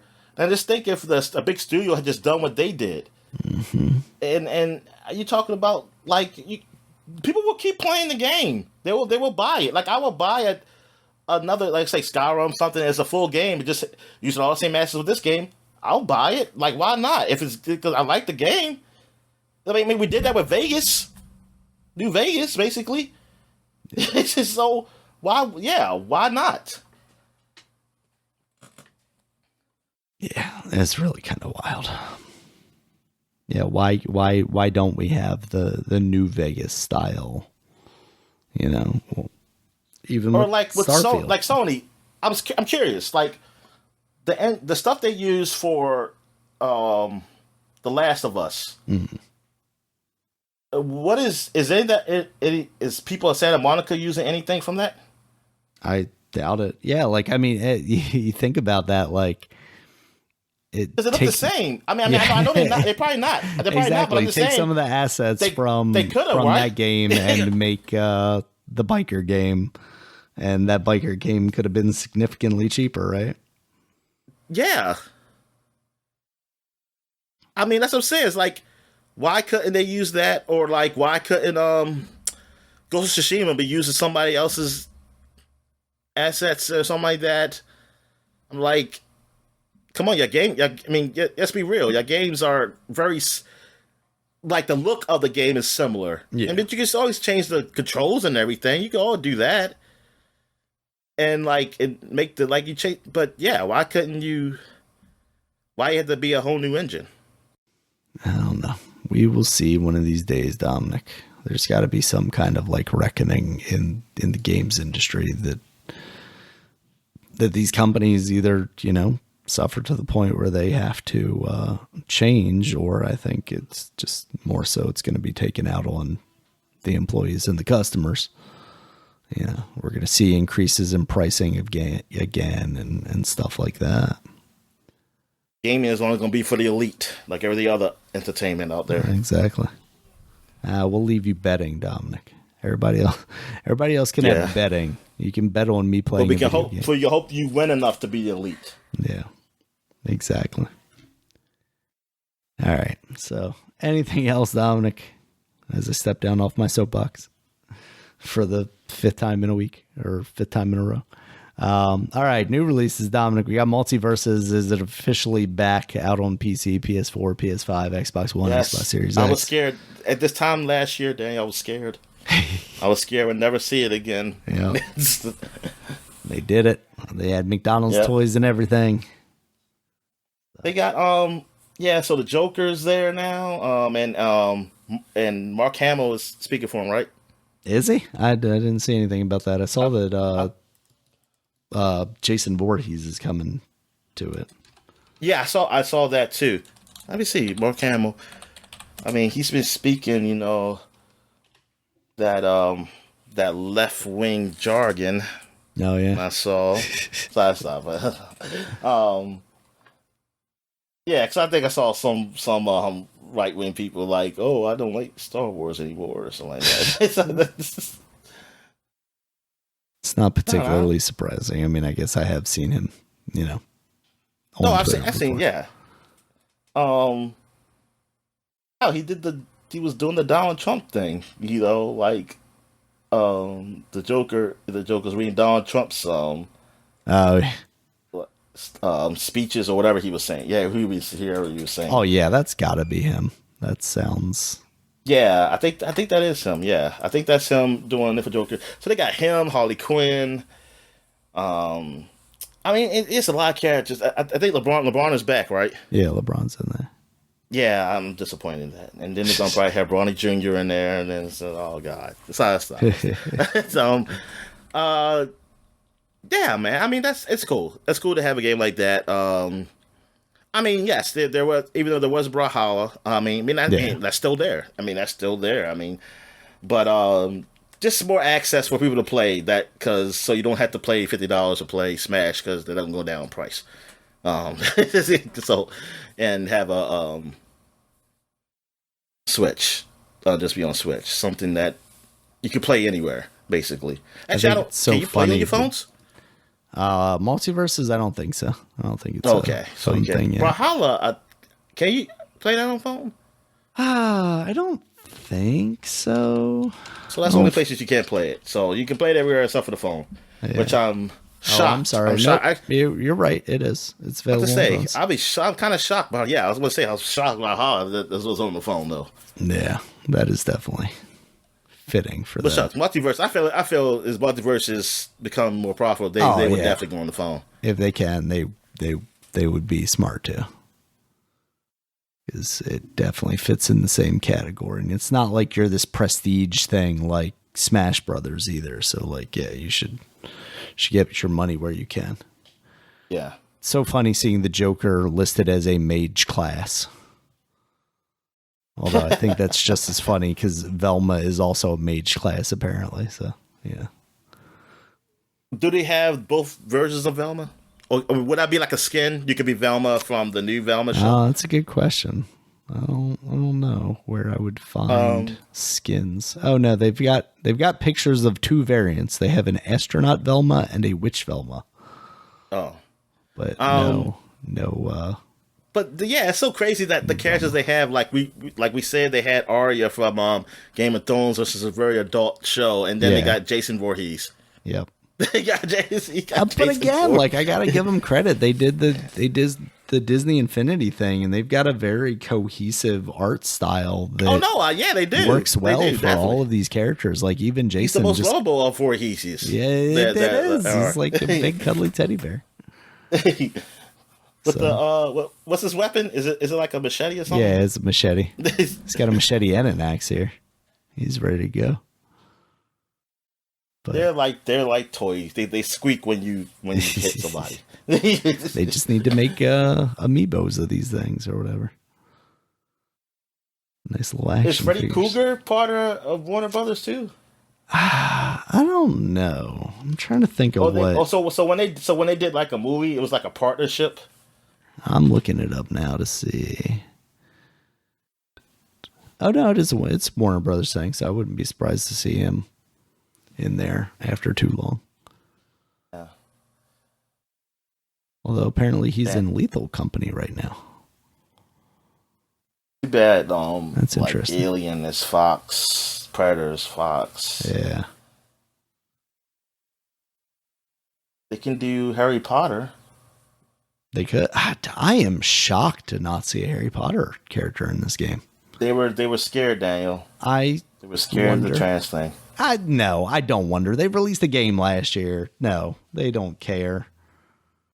That game, I don't know how long that game was being made too. I don't know. I just want to know, like, because the game was probably in development, and it was like, yeah. I'll say this, Dominic. If they were scared, they shouldn't be, considering that game is the best-selling game. Yeah, they shouldn't be now. Yeah, they shouldn't be now. They shouldn't be scared now. No. Now that you say that, that is shocking that there is not a Harry Potter character in this game yet. Yeah, they could at least say face it had like Dumbledore. Yeah. There we go. Got the gay one. Exactly. I'm a little surprised that they don't have any more Game of Thrones characters in here too.